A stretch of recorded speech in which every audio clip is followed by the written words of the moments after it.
Smith alongside Madison Mills. This is Yahoo Finance's flagship show, The Morning Brief. Stock futures moving to the upside here on the back of a fresh read on the labor market. You're looking at gains across the major indices with the S&P up 0.2%, the Nasdaq up 0.5%. That comes after private payrolls growth showed signs of slowing in the month of May. So we're going to get to it with the three things you need to know this Wednesday morning. Your roadmap for the trading day.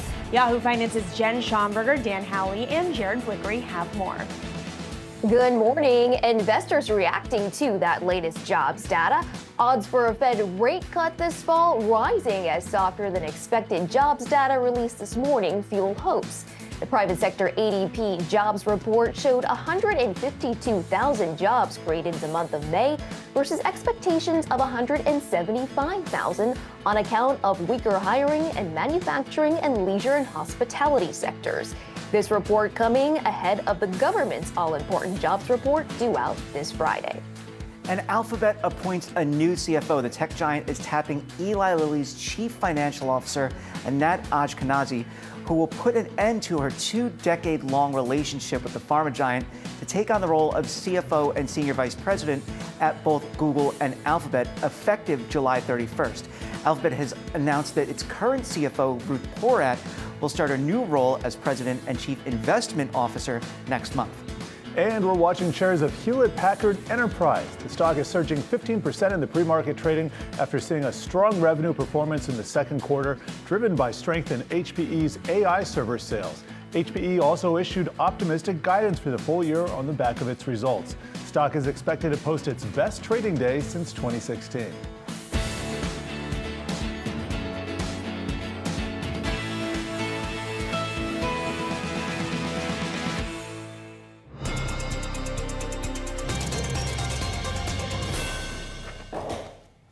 Well, good morning, everyone. Our top story, stock futures rising after the latest jobs data came in weaker than expected for the month of May. 152,000 private payrolls were added last month versus the 175,000 that Wall Street was expecting. The April figure was also revised lower. Now, this is a further sign of a softening in the labor market, and investors are hoping this could push the Fed to cut rates sooner rather than later here. A few interesting nuggets within this report, and one of them is where job changers, those who are looking to perhaps make a hop, get a higher pay grade, and perhaps be able to outpace inflation, there we've only seen that move higher by about 7.8%, essentially, in the median change in annual pay there. You compare that to job stayers, where it's at about 5% right now. So that one of the interesting nuggets that we were able to pull out from this report. And that is what so many of the guests that have come on our shows have been saying is the critical piece to watch. What is happening in terms of the wage gains, because that is what determines the course of inflation, which determines what the Fed's going to do moving forward. Having said that, one of the guests we're going to speak with later had said that if we got a softness in the ADP print, that was going to lead to a little bit of a sell-off in yields. We saw that very briefly and then immediately another return. So I'm curious to see what folks have to say about the market reaction and the volatility of that reaction that we continue to see in response to this data. And what does that mean moving forward here? Because the labor market is still showing more signs of cooling, that private payroll growth slowing in May. And this after job openings in April fell to a 3-year low. So to break down what today's data signals for the broader economy, we have Brian Rose. He is with UBS as their Global Wealth Management Senior U.S. Economist. Thanks so much for being here with us this morning, Brian. I'm curious, from your perspective, what was the single biggest data point that stuck out to you from this ADP print? So this is nothing too surprising. You know, I don't think we should make such a big deal out of a small, shortfall compared to consensus forecasts. ADP has not been very useful in forecasting the monthly payroll prints, which is what will really move the market. Overall, I'd say it's around the levels that we've been seeing recently. And Brian, just some further color on this as well here. Job gains slower in May due to a steep decline, as ADP had noted, in manufacturing. You also did see leisure and hospitality show weaker hiring. What does that give us in terms of a sense on the sector front of where we could see some lulls in this near term? Yeah, so manufacturing is a relatively small part of the overall labor market and hasn't been a big driver of the employment gains in recent years. But leisure and hospitality is huge. And of course, we had a tremendous number of job losses when the pandemic hit, and then rapid recovery and lots of jobs being added in leisure and hospitality. But that has slowed in recent months. So a lot of those job openings have now been filled. So we're seeing less jobs being created, and this is an important driver of the overall slowdown in payroll growth that we've seen in recent months. And Brian, I guess the reason why I focus in on both of those sectors is because on one end, you get the pulse of the consumer and where they might be spending into the experience economy. And then on the other end, you get a pulse on the consumer and where they might actually be spending into goods, and companies on the manufacturing side saying, okay, we're actually going to perhaps not be as aggressive in our own production as we had needed to in the past because of where consumers are prioritizing their purchases. Is there a read-through on the consumer because of what we're finding in this ADP report? Well, you have seen, some shifting back towards services and spending, right? When the pandemic hit and people were stuck at home, there was a huge shift in spending towards goods. And then, we've been sort of back and forth, but recently the services has been, where people are spending, right? Leisure travel, especially. So you see lots of people flying and things like that. And on the good side, overall, a pretty soft demand. And this is in line with, say, the pre-pandemic trend, which is a lot more emphasis on experiences, on services consumption, and less on buying stuff. If you just look at manufacturing output, it's not very strong, right? It's on a very flat profile. So we shouldn't be expecting a lot of job gains, in manufacturing. All right, well, Brian, let's cut to the chase here. The big question that I know my mom's going to have watching this is this softness in the data the sign of something nefarious, or is it just the softening that we were all kind of hoping for to cool off the economy just enough for the Fed to get its Goldilocks wishes to come true? Which of those two is it? Is it softening or something more nefarious? So things are looking good for the soft landing scenario that the Fed has been aiming for. I think it's become clearer in recent weeks that Fed policy really is restrictive, that the current level of interest rates is weighing on activity, helping to slow the economy, and over time this will help to bring inflation down, which is what the Fed's been aiming for. The Fed does face a tricky situation, though. I think there's a sense that if they leave rates at this level for too long, it could trigger a recession. So the Fed is trying to balance the risk. They want to start trimming rates at some point this year. They're just waiting for the inflation data to improve a little bit further, and then they'll start to cut. But there's a real question as to whether those rate cuts will start in time to make it a soft landing rather than something of a more serious downturn.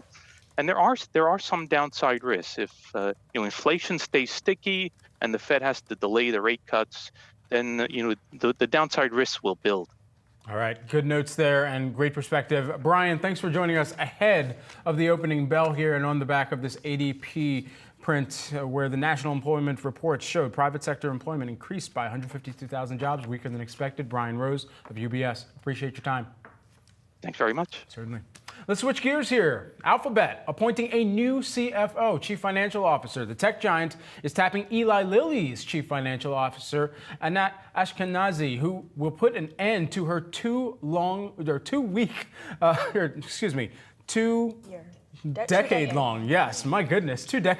relationship with the pharma giant to take on the role of CFO and Senior Vice President at both Google and Alphabet effective July 31st. Alphabet has announced that its current CFO, Ruth Porat, will start her new role as President and Chief Investment Officer next month. Oof. All right, let's bring in Yahoo Finance's tech editor Dan Halley on the tech side and health reporter on the health side, Anjali Kemlani. My goodness, 2 decades long. 2 decades long. Maybe I was just so flabbergasted by it. I know, who stays in a job that long anymore? Who? And health to tech. I mean, it's a really interesting switch. That is an interesting switch. That's the part that's surprising to me, quite frankly, looking at her career and how long she's been with the company. The things that she has done is built up really a healthcare giant, working on the manufacturing side, R&D side, overseeing CFOs of the various departments in the company. And so that has built up a commercial business and could be the reason why Google is looking at her or brought her on board. In fact, prior to being at Lilly, she also has some experience in financial services in Israel, which is where she is from. I have had a chance to speak with her before, and I know that she did kind of jump into the role mid-pandemic in 2021. That's when she was assigned to the role of CFO after her predecessor was caught in some allegations of improper relationships with an employee. So she was really shoved into this role mid-pandemic at a time where Lilly was really top of mind for treatments. Remember that antibody that they had out on the market for COVID? And then at the same time, that's when the GLP-1 boom really started. So she's overseen all of that and really seen the rise of Lilly, which is up, I think, like 600% in the last 5 years alone. So really looking at a strong business being built. All right, so Dan, got to switch gears here and ultimately figure out, all right, what does this mean as well for Google, for Alphabet? Yeah, I mean, look, this is a big deal. She's coming in at a point where, Alphabet, Google, they're spending billions of dollars trying to build out their generative AI capabilities. They're adding it to search. Hasn't gone quite that well so far. They had to roll back that update with AI Overview, and then they had that issue with their, the Gemini image generator app. So this is something of a kind of period of upheaval almost at Google. They had those layoffs recently. I think we reported them on, Monday? Today's Wednesday. It feels like a year ago for some reason. But this is a period of huge change for the company where they're investing. They have to get more servers online as more people start to use generative AI. Right now they say they have the AI Overview in the US. They've seemingly, according to a New York Times report, pared back the amount that they offer that when it comes to search. But it's still something that's available, and they say they'll have it to billions of people by the end of the year. That's going to take a lot of resources, and so they have a ton of money earmarked now for that CapEx. She's going to have to oversee that and make sure they stay on target. Yeah, and that's certainly something really important to watch when it comes to the CapEx piece in particular. But Dan, while you're on set with us, we got to talk chips. Huge week for chips this week, specifically, of course, Nvidia, AMD, whatever. But Qualcomm also having some additional chips news today. What do we know? Yeah, so they're rolling out their new AI PC chips that they've announced. They're basically in Taipei to kind of do a victory lap at Computex. They're essentially saying, look, we have this chip. It's going to beat Intel and AMD. And they also have the firm Neuron that they're backing that is rolling out its own AI PC chip. This is also part of an AI server that's instead of having to deal with hyperscalers, companies can purchase a kind of GPT-esque server for their own use on-prem. On-prem just means on-premises, because everything in tech needs a fancy phrase. On-premises just means that your data stays local. It doesn't go up into the cloud to Google, Microsoft, Amazon. Not that they would necessarily look at that data, but if you're dealing with highly secure kind of information and you just don't want to risk it having to go out into the internet, you can do it on-prem. And so that's what this Neuron company does, backed by Qualcomm. It seems as though Qualcomm's really kind of having itself quite a week with the announcement of its chips. It's kind of the victory lap that it's doing. Really, they're coming out and trying to take on Intel and AMD and kind of, stick it in their eye and say, look, Apple's been eating your lunch when it comes to putting out good chips for devices that people want. Now we're going to do that. And so Intel and AMD have responded. We just have to wait for all this stuff to come to market to know who's actually got the lead here. But Qualcomm looking pretty darn good Well, and also you mentioned Intel getting $11 billion in investment from Apollo for an Irish chip fab. That is according to reporting originally from Bloomberg News this morning. And we should mention Yahoo, the parent company, Apollo is the parent company of Yahoo, rather. What do we know about Intel's role in that, and to what extent that's a big deal? $11 billion sounds like a lot, but is it a lot in this spectrum of chips? For a fab, yes. I mean, look, this is their Fab 43, I believe, in Ireland, and Intel will maintain majority ownership of it. Apollo will essentially have 49%, Intel 51%. And so Intel will more or less end up buying some of its chips from itself through this deal, but it does allow them to free up some cash to go ahead and invest in other areas that they need to build out. So this is just part of their strategy where they're trying to be more flexible. They're clearly trying to increase the number of fabs they have. Obviously, they got some of that government funding from the CHIPS Act. And so this is just one of the levers that they're pulling to try to build that out. They want to get the position. They say they're about to get the position as far as leadership in overall technology capabilities, take that away from TSMC. That's what Pat Gelsinger has been pointing to. They have their foundry program that they're doing where, I mean, right now they're just building Intel chips essentially, but they have Microsoft as a customer as well as other customers that they've talked about but have not let people know very much about. And then they're going to end up pushing that forward. They're not going to take the lead as far as capacity to build chips. TSMC is just leaps and bounds ahead, but they'll be building out more and more, and this is all part of that huge chip Acts push that the U.S. is doing.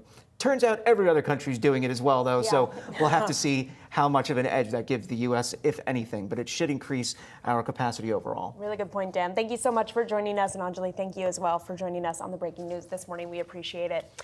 Moving on to another big story we're watching, Hewlett-Packard shares surging after the company lifting its full-year guidance, getting a boost in the second quarter here, in the quarter from strong demand, rather, from its artificial intelligence servers, which are powered by Nvidia. No surprise there. All of this comes together, right? Strong Nvidia demand leading to a lot of AI usage, leading to a lot of server usage. Great news for Hewlett-Packard. The stock is up 16%. That is the biggest gain, Brad, for this company since 2016. So this is a huge boon for them. They were anticipating a revenue, Wall Street was anticipating rather a projected 2% decline in year-on-year revenue, and they ended up seeing a 3.3% increase. So a huge overview there. Yeah, absolutely. And you look out to the revenue guidance that they're looking at for their fiscal Q3 as well, 7.4 billion to 7.8 billion. So it signals that they're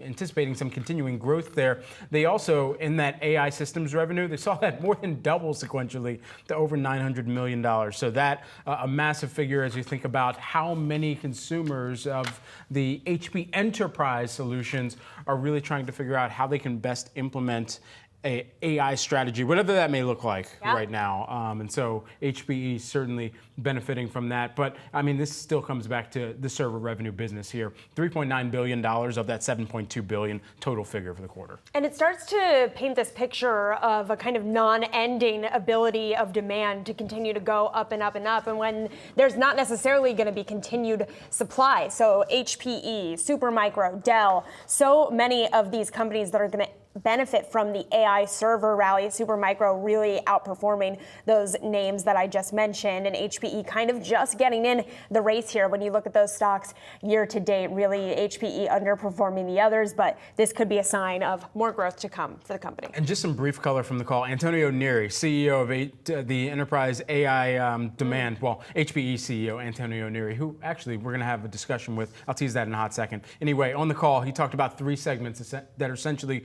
going to be driving demand: model builders, sovereign clouds, and enterprise customers. Don't be surprised if you hear him talk about more of that with regard to HPE's AI demand strategy here. So stay tuned for that aforementioned interview. Executive Editor Brian Sozzi's interview with HPE CEO Antonio Neri. That's coming up in our 3 p.m. hour of Market Domination. You do not want to miss it. Well, we're just getting started here on Morning Brief. Dollar Tree shares, they are sinking after announcing it's exploring a potential sale of Family Dollar. More on that next. Plus, we'll get another check on the pulse of the consumer from Lululemon earnings after the bell today. We're going to break down what the company could do to impress Wall Street later on this hour.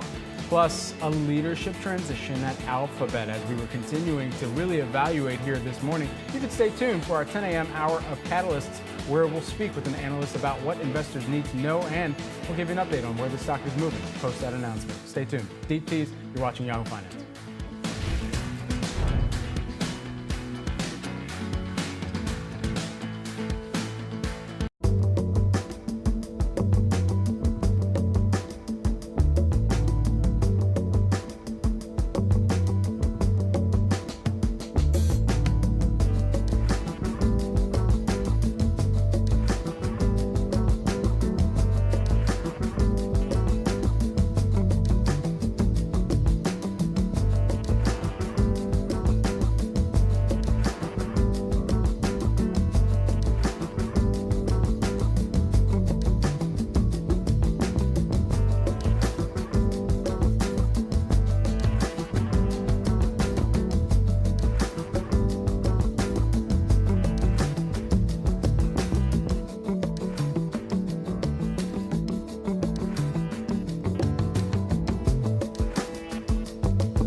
Time for some trending tickers. Dollar Tree shares, they are slipping after disclosing it is exploring a potential sale or spin-off of Family Dollar as the company struggles to counter weaker demand. The company also saying it will close an additional 150 Family Dollar locations by the end of 2024. You're taking a look at shares right now, pre-market down by about 1.9% here. And the company, as they've released this news, it came in tandem with their earnings, so you can really kind of compare how Family Dollar same-store sales are going up against the Dollar Tree segment. Same-store sales net growth in this most recent quarter for Dollar Tree segment, that was up by about 1.7%. Family Dollar segment only up 0.1% here. And so all of these things considered, it's really this multi-year journey to help the company fully achieve potential. The CEO saying and announcing a comprehensive review of the portfolio for Family Dollar, including planned closures of about 970 unperforming stores. So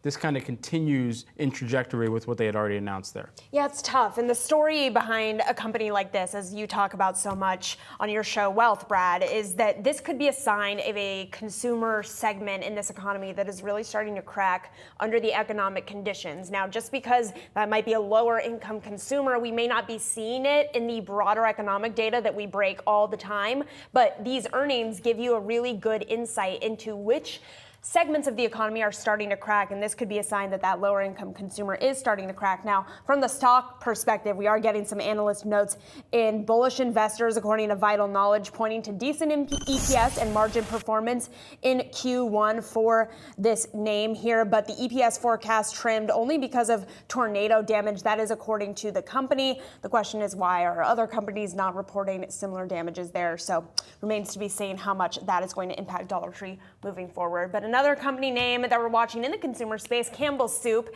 That company shares, after reporting third quarter net sales grew over 6% from a year ago, are moving to the downside here. The company's nearly 15% jump in food and beverage sales offsetting its 2% decline in snacks. Now, interesting to see, though, meal and beverage sales coming in above estimates at $1.27 billion. That is above the estimate of $1.2 billion. Snack sales, though, as I mentioned, coming in a full percentage point down. The estimate was that they would be nearly a full percentage point up. So that is clearly a big miss here, and interesting to see that, given that, again, this is a name that this is kind of the opposite story of a Dollar Tree, because sometimes you expect Campbell's to do well when people are switching to things like a soup, for example, in tough economic times, but maybe cutting back on snacks, transitioning over to meals. Yeah, pantry staple here, a good Camden, New Jersey company. Shout out to East Philadelphia. Everybody, the real ones know. But at the end of the day, it really does come back to what they're looking at in some of the sequential volume improvement that they're trying to deliver here, plus organic net sales. And that's what the company's president and CEO, Mark Klaus, who's a good friend of Yahoo Finance as well, talked about in this most recent quarter here. Also got to remember that they just finally were able to integrate Sovos brands. I'm still going to forever have questions about the pronunciation of that, but they're also already saying that that's bringing some of the incremental growth as they continue to navigate the pace of consumer recovery, as you were mentioning a moment ago here. Absolutely. Moving on to another share that we're watching here, shares for CrowdStrike jumping after raising their full year earnings and revenue guidance and seeing subscription revenue climb 34% from a year ago.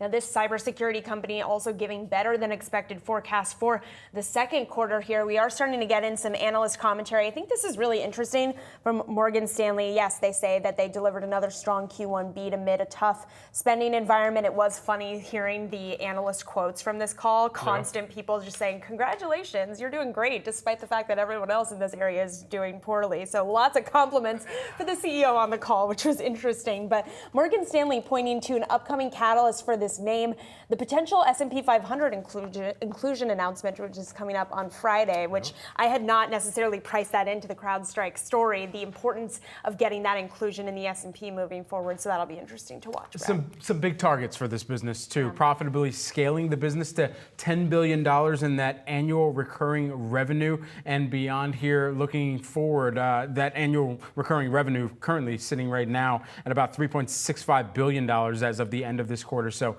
those some large goals. However, they've got a long lead time, at least that's what it seems like the analysts are willing to give them here this morning. Absolutely. Well, we are just minutes away from the opening bell right here on Wall Street after the private payroll report coming in softer than expected. We will be watching how the trading day goes here. The Nasdaq still up 0.5%, holding on to those gains in the pre-market here. The Dow and the S&P also on the upside. We're going to continue to cover all the market moves right after the break.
That's a look at the opening bell in the New York Stock Exchange and at the Nasdaq, where you've got great groups ringing the opening bell. NYC Pride 2024 at Nasdaq and at the NYSE Century. Whew, the great folks from Century, ticker symbol CTRI. Do they have an alibi? We'll find out during today's trading session. All right, let's take a look at the market activity here out of the gate. Dow Jones Industrial Average right now up by about 0.2%. Nasdaq Composite about the same on a percentage basis out of the jump this morning. And then the S&P 500, you're seeing that higher by about 0.4%. A quick toggle over to the sector activity would give us a look at those 11 S&P 500 sectors here this morning, Maddie. Yeah, Brad, I'm curious, can we pull up the S&P 500 year to date really quickly? I wonder, because I'm asking because I want to see our Wi-Fi Interactive is being a little bit weird, but the reason I'm asking is because I'm wondering whether or not we're going to start to get near new all-time high territory throughout the week here. Obviously, the 5,300 mark was the latest all-time high that we were very excited about. We're seeing market upside today. Final 10 minutes of the day are usually most important for the market, but so far so good. Maybe we could eke out another all-time high. Maybe we're seeing 5,400 in the next couple of weeks here, depending on how the economic data goes. I always love to break a new all-time high, so that's just me hoping for that. But we're going to get to it with an expert here who's not just looking for all-time high hats. We've got Yahoo Finance's Jared Blickery taking a look at what's moving in markets. Jared. Maddie, how about a study in contrast? We have U.S. markets at all-time highs, but if you check out the Wi-Fi Interactive behind me, I'm going to show you what happened in India over the last few days, and we've been talking about this just because I was writing about this overnight. It really caught my attention that the Indian market sailed from a record high, but then it wiped out the entire gains of the year in one fell swoop, and you can see it's bouncing back today. Got a little bit of a lag on the Wi-Fi Interactive, but we'll deal with that. I want to check out the U.S. bond market because it looks like the 10-year T-note yield and the U.S. dollar index themselves are at critical levels. You can draw longer-term trend lines on the 10-year T-note yield, and I'll get this up here in a second. We are just kind of breaking to the downside there. So arguably, if we close here today, we will have already broken that. And if you take a look at the U.S. dollar, it's kind of in a similar situation, but more at a horizontal level here. You can draw this a few different ways, but there we go at those critical levels. So let's go to see what is happening in the sector action. We already checked out the sectors, but we're going to take a little bit of a dive into some of the industry groups here. And tech still in the forefront, along with communication services. Thought we'd head over to the Nasdaq and take a look at Apple here. Looks like Nvidia's at another record high, but here's Apple. We do have WDCC, Worldwide Developer Conference, going on next week, and that's going to be pretty critical for Apple because it has been in this one-year trading range. Let's see if I can get a chart up here. If not, that's okay. It's at the upper end of a one-year trading range, and a catalyst, guess what? That could help you break to the upside or bring you back down to the lower end of that trading range. Guys.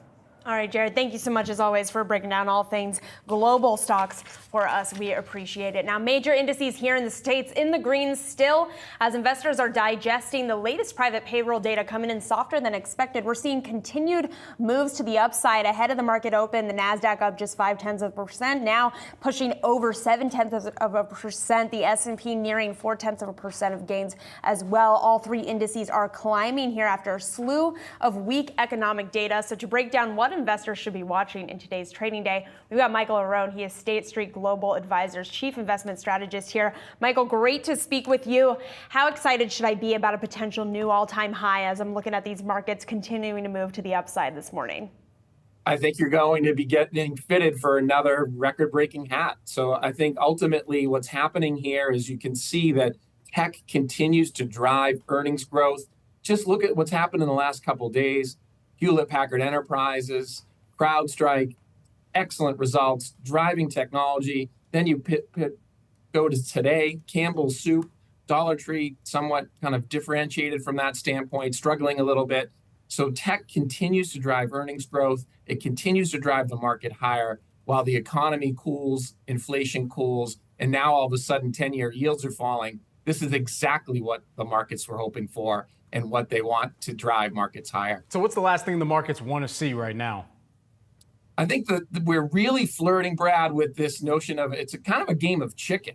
And eventually bad news will become bad news. We're just not there yet. So what they don't want to see is two things. They don't want to see the economy flirt with that recession. They don't want a recession. And the other thing they don't want to see is inflation continue to remain sticky. I think they breathed a sigh of relief, they being investors, when PCE came in kind of more stable and some of the inflation measures began to kind of show signs of decelerating again. So I think the two things they don't want to see is a recession and sticky inflation. So provided we don't get those, I think the markets will continue to move higher. I want to kind of get your guide to how we should be reading the market moves that we're seeing off of these data prints, because just 2 weeks ago it was, oh no, we're way too hot, huge market move off of that. Now suddenly it's all good. Who exactly is trading on these data prints, and why do the moves appear to be so big but also so volatile and flippant? So I think the big thing is this kind of ambiguity around monetary policy. So everybody, in terms of market participants, whether it be algo traders or retail investors or professional kind of asset managers, all continue to struggle with the direction of real interest rates. And all you've really needed to know to predict short-term movements in the stock market is how are real interest rates, are they rising or falling? And ultimately, when they're falling, you see greater breadth, more participation, small cap acts a little bit better, cyclicals, value, etc.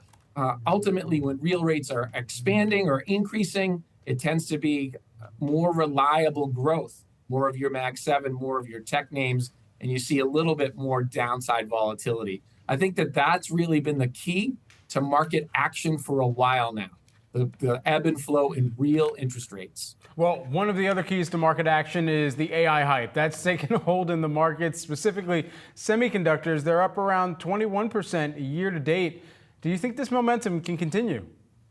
I do think it can continue. You think about this now, semiconductors are kind of the key ingredient to the global economy. They go into so many of the products and services that we now use that they're kind of this key critical ingredient. Growth rates remain incredibly high. Usage remains quite wide. So from my perspective, we wrote back in kind of November of 2022 that we liked semiconductors for a lot of those reasons. They were coming off an incredibly difficult year, their first negative year in a decade, yet 75% of them, Brad, are profitable. So despite the fact that valuations are a bit stretched, these companies make money and they go into everything we use, both from a consumer perspective and a business perspective. So I do think that it can continue. I do think that you will see some broadening, right? And now we're seeing some competition for Nvidia. That's going to play out, right? So folks are going to try to take market share from Nvidia. So the relative winners and losers may change over time, but the industry should do pretty well. Okay, well, on tech, I know that you wrote in your notes you prefer equal weighted tech. So I've got to show equal weighted tech versus the Nasdaq here. You know where this is going. How do you justify equal weighted tech when you've got the top 5 stocks, all of them tech names, now accounting for 27% of gains in the S&P 500? So I think that's the thing, is that's what's happened.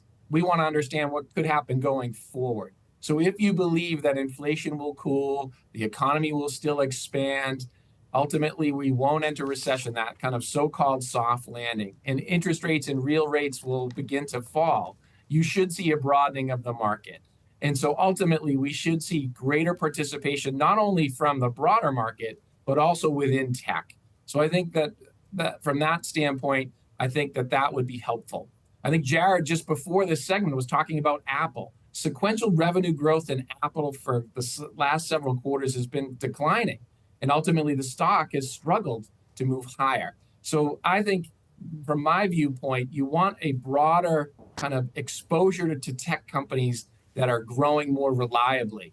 And I think that moves beyond just the top 5 names. I mean, the Mag 7's become somewhat of the Fab 4. I think ultimately you're going to see some broadening of growth. You see CrowdStrike today, you see Hewlett Packard Enterprises. So I think that you'll see better growth in broader tech.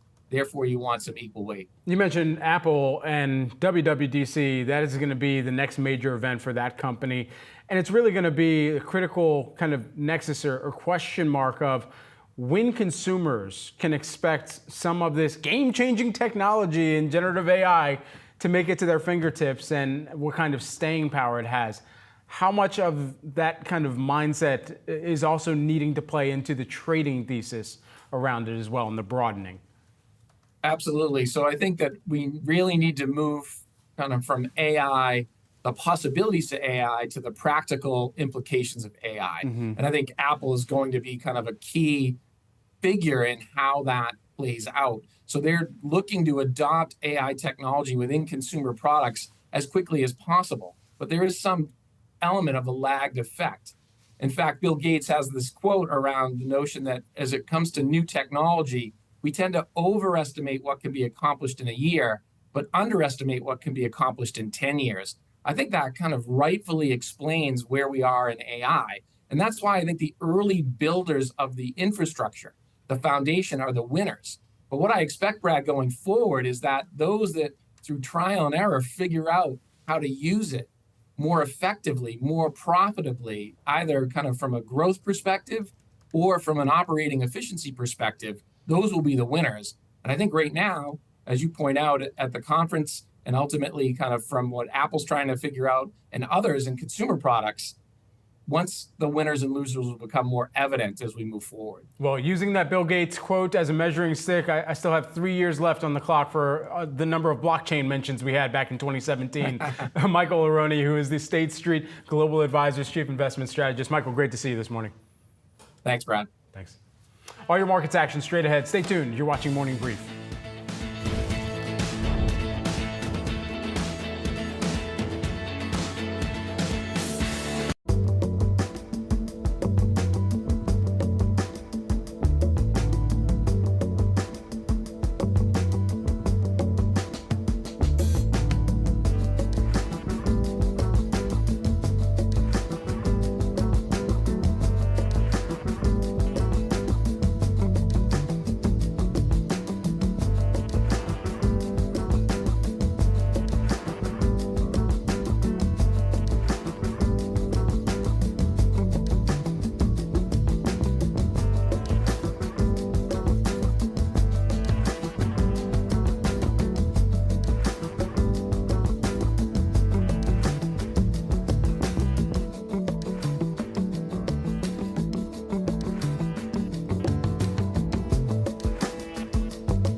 Two surprise election results this week from opposite ends of the world, this reminding investors of what political uncertainty can do to markets.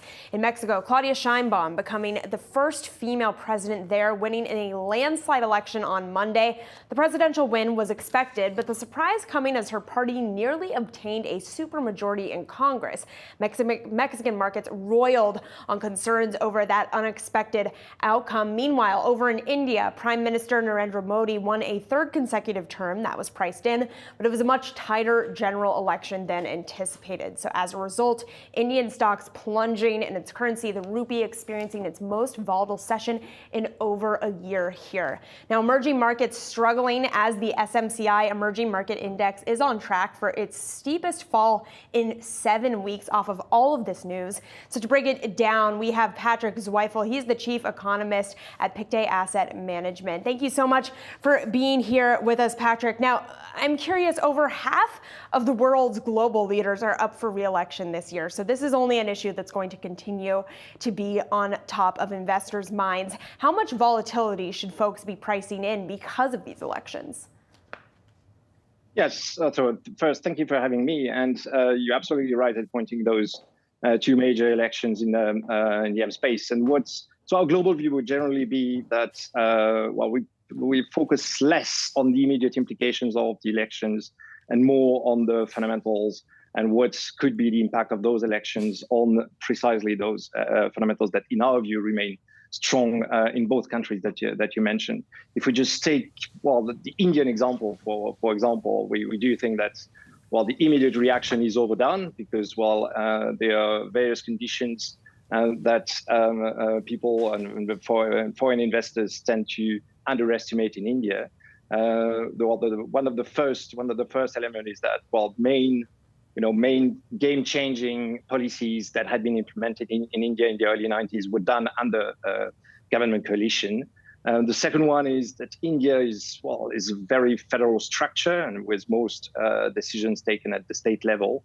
And the third one being that Modi has been personally committed to fiscal consolidation, which is key in India.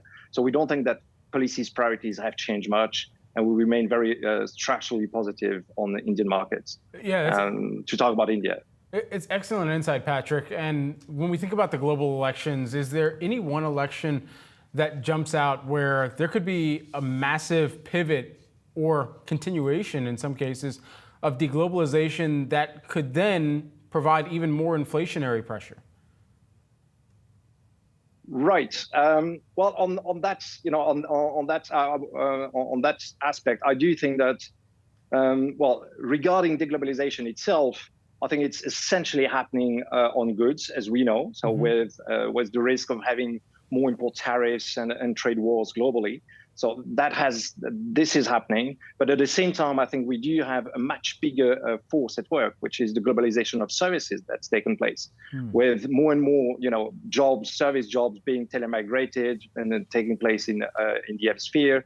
So if you just compare, so the risk of having higher inflation due to a higher price of goods versus the decline in the price of services that start to be internationally traded, our view would be that you could even think about potential disinflation globally thanks to that increased competition on the service side.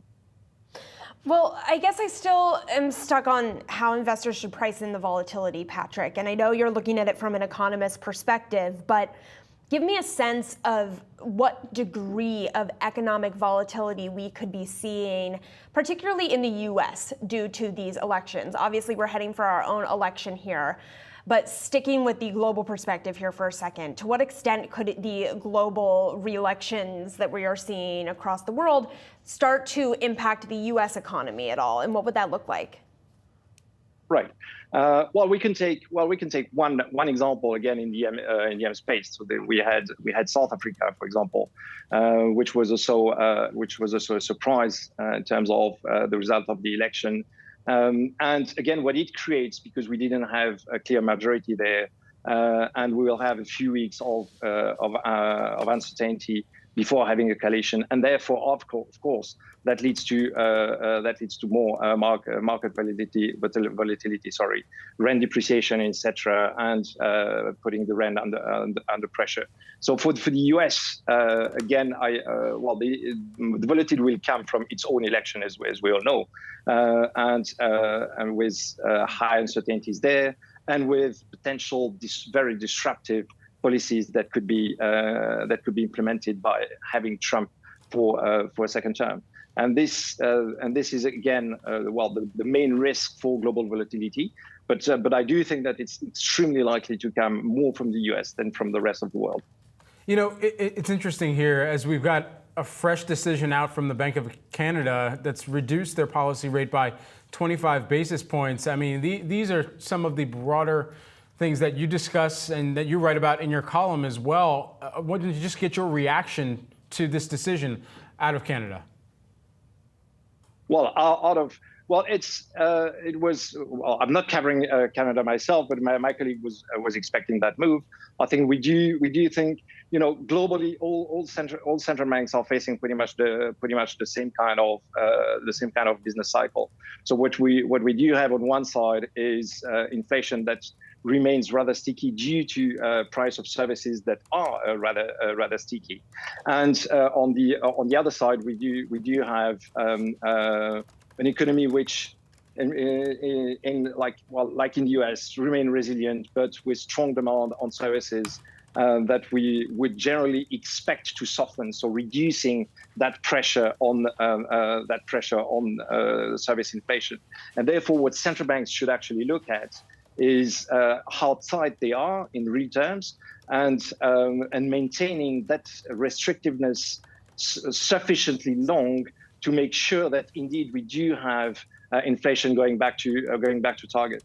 So, but meaning when I say maintaining restrictiveness, it's obviously in real terms. So that still allows central banks to actually cut their nominal rates in line with declining inflation. And I think this is what we're going to observe in most major economies this year. So with the Fed likely to cut rates in the second half, we do expect them to cut twice, for the ECB 3 times, and despite inflation only going gradually down. But I think what matters is real rate there. Patrick Zweifel, who is the chief economist at Pictet Asset Management. Patrick, thanks so much for taking the time here and giving us some of your insight. Yeah, thank you very much for having me. Absolutely, pleasure. Guys, coming up, Wall Street is abuzz with talk of a new stock exchange. We'll tell you where the exchange could be headquartered after the break.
Wall Street is abuzz with the talk of Lululemon ahead of the retailer's Q1 results after the bell today. And let me tell you, stakes are high. Stock is down right now around 40% so far this year in 2024. The company struggling in light of increasing competition from brands like Alo, yeah? Aloe. Aloe? I always say aloe. I know. We got to investigate this. Sorry, Yes, Brad. we'll workshop it. And Vuori, there's no confusion there. Analysts are forecasting same-store sales growth of less than half of what we saw in Q1 last year. And there you're taking a look at some of the estimates. One of the huge things that I'm keeping a close tab on here going into the earnings, where we're essentially looking at, and according to data from Options AI, a potential move to the upside or downside of about 10% post-earnings here. The trade down that we've seen from some consumers, especially when it comes to the business of stretchy fabrics and athleisure apparel and footwear. And so that particularly could be one of the things where we hear more about what the mindset of the consumer is that is continuing to engage with Lululemon. It could be one of two things. It could be that a trade down to perhaps an Athleta impacts them, or it could be that those who are on the higher end of the income spectrum continue to spend into what they might deem as a luxury type of athleisure purchase as well. So one of two sides there could prevail here. Yeah, it's interesting. This is another look at the consumer. We love to get this at the end of earnings season. We start to get a really good look at some of these consumer-driven names. But with a name like Lululemon, it's not just about trade down, right? We're seeing that these consumers aren't going to an Old Navy. They're going to Alo/Alo, whatever it is. I have their leggings, to be told, to be truthful. So we hear Alo, okay. We hear Alo, okay, that's what I've been calling it. So it is really important with Lululemon that is it an issue with their price mix, their product mix, right? Is it something that they're doing with their marketing? Because these consumers are not bucking under the weight of inflation. They're going to competitors, and that is never what you want to hear as an executive. So something we're going to have to continue to watch with the Lululemon story, that stock continuing to struggle, move to the downside this morning. But turning now to the Lone Star State TXSE, an index that you might have not heard about because it's not existent yet, but that TXSE group has raised $120 million with participation from more than 24 investors. Those include some heavyweights, BlackRock and Citadel, in an effort to create a national stock exchange headquartered in Dallas, Texas. The group intends to submit registration with the SEC later this year. And Brad, we were talking about this morning, and you have great insights into this because of your background in major indices in the U.S. here. But you mentioned that Citadel and BlackRock, big backers, are potentially able to make some of these moves successful for new indices, which maybe would not necessarily be successful otherwise. We've seen those backers be able to fuel other major exchanges, including MEMX, which handles between 2 and 3% of the stock market's volume. That's according to SIBO data. So will this be successful because of that backing, or are they still going to struggle to get companies to move over to their exchange? Yeah, so with that, I was mentioning the type of sway that they might have in deals that they are working on pre-IPO or underwriting.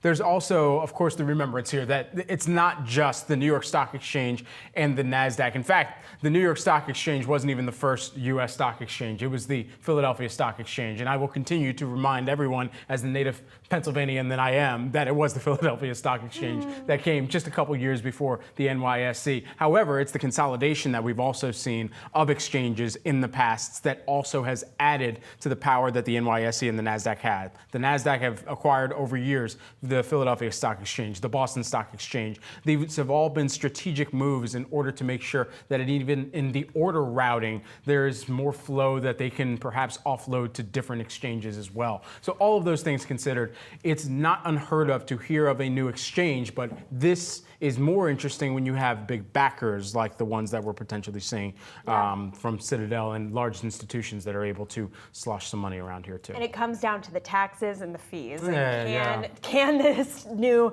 index potentially sway people with lower fees? We will see. Now, coming up, we've got fresh data on the services sector right at the top of the hour. We'll break that for you and track the market reaction and take a deep dive into AI regulation with a CEO. That's coming up next on Catalyst.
10 a.m. here in New York City. I'm Madison Mills. Let's dive into the catalysts moving markets today. The latest economic data painting a new picture potentially for the Fed. Softer than expected labor, manufacturing, and services data, all reinforcing speculation that the Fed could cut rates this year. And of course, more chips news. Could ARM threaten Intel and AMD's leadership in the PC space particularly? We're going to explore how new device rollouts could help ARM grow market share in the space. Plus, we've got a C-suite shakeup. Alphabet nabs Eli Lilly CFO as its new finance chief. We're going to discuss how this could change and be a catalyst for Eli Lilly's future and Alphabet's as well. But first, our top story that we are watching today, Fed rate cut optimism really returning, at least when you take a look at the moves in markets here. Softer than expected recent economic data reinforcing speculation that the Fed could still cut this year. Here with the latest on this is our very own Fed reporter, Jennifer Schomburger. With more, Jennifer, what do you have for us this morning? Good morning, Maddie. Odds for a Fed rate cut this fall are rising as softer than expected jobs data released this morning fuel hopes. Investors now betting on a 57% chance, so almost 60%, that the Fed will cut rates by 25 basis points in September. Sentiment is shifting from last week when odds were for a 50% chance of no cut that month. The renewed hopes come as the private sector ADP jobs report was released this morning, showing 152,000 jobs created in May versus expectations of 175,000 on account of weaker hiring in the manufacturing and leisure and hospitality sectors. This report coming ahead of the all-important Labor Department jobs report due out this Friday, where economists again expect job growth to cool for the second month in a row in May. Economists calling for 185,000 jobs created last month, with the unemployment rate holding steady at 3.9%. Now, Maddie, if this jobs report comes in line as expected, it would be perfect for the Federal Reserve. Yes, it would still be robust, but given the influx of immigration, you would still expect the labor market to grow at a robust pace. Now, if they could just get the inflation side of their mandate to cooperate. Maddie? That is, of course, the $1 trillion question there, Jennifer. Thank you so much for joining us. That was our very own Jennifer Schomburger. We have some breaking data this morning here. May ISM Services PMI coming in at 53.8 versus the 51 that was expected. Stocks are mixed on the news. The Dow is moving to the downside here. The S&P 500 paring back some of its gains from earlier today, looking at 0.2% of growth. The Nasdaq, though, holding on to gains up about 0.7% here. The market reacting to this data, as well as softer than expected private payrolls this morning. Joining us now to discuss all of the incoming data, we've got Laura Rame, Chief U.S. Economist at FS Investments. We're also joined by David Groman. He is Vice President on the Global Equity Strategy team at Citi. Thank you both for being here. Laura, I've got to start with you. A slew of data coming in this morning. What is standing out to you? What stands out is the fact that some of the survey data continue to really give us mixed messages. We had the downside surprise in the manufacturing PMI earlier this week, which really just gave us a lot of I think gave markets a lot of hope. The Fed was going to be considering rate cuts in the second half of the year much more seriously. But today, the services ISM has been stronger than expected. We really just need to wait for that payrolls number. I think the message that we come away with today is that surveys are still kind of pointing in multiple different directions, and that the Fed is going to be looking for the hard data to confirm whether the economy is still hot or whether it's really moderating at a pace that they can cut rates against. Yeah, so hard data mattering a little bit more than survey data, perhaps, for the Fed. David, come on in here, because as Laura was mentioning, we got to wait for payrolls this Friday. How much market volatility should investors be anticipating coming up on Friday? Yeah, obviously it's a really important event for markets, and I think we're really watching the data closely at this point because it really has an impact on what the Fed will do and rates policy from there. But I think the point for us and the way that we're thinking about equities is that yes, the rate cuts will be good for equities when they come. Potentially, if they come a little bit later than expected, it could be a headwind. But ultimately, we are still pretty constructive, and that becomes the reason for that is the fundamental outlook, which still looks really, really strong. Last year, earnings slowed down. This year, earnings looking to be much better, and we've seen an inflection here after the the recent reporting season as well. So remaining constructive on the fundamental side. Sticking with you here, I am curious, and I heard a guest say recently that the Fed is a reaction function. The market has an overreaction function right now. David, would you say that the market is overreacting to each data print? Yeah, I wouldn't say that it's overreacting at this point. I think obviously expectations are baked in. It's quite elevated on the earnings side, especially in the US. But at this point, again, the reason that we think that where markets are trading right now still makes sense and why we think that you can still be a little bit constructive from here, at least outside the US, again, is on the fundamental side, which I think is an anchor here. Again, earnings expect to be better and broader this year. We've seen a clear inflection, at least in the US and in Europe, in terms of upgrades starting to come through now. So there's a reason to still be constructive and for the market to keep moving. Obviously, these data points matter a lot, but really focus on the fundamentals. Well, Laura, as you were kind of mentioning, we've got a lot of mixed data here, and it's interesting to see what we're seeing in the Treasury space. I'm just taking a look. The 2-year Treasury briefly spiking off of that ISM data, even though it was pretty mixed. So interesting to see the reaction in the Treasury space. What does this do to your outlook for the Federal Reserve? Does today's data, even though it was mixed, increase what you anticipate as the pace of Fed cuts?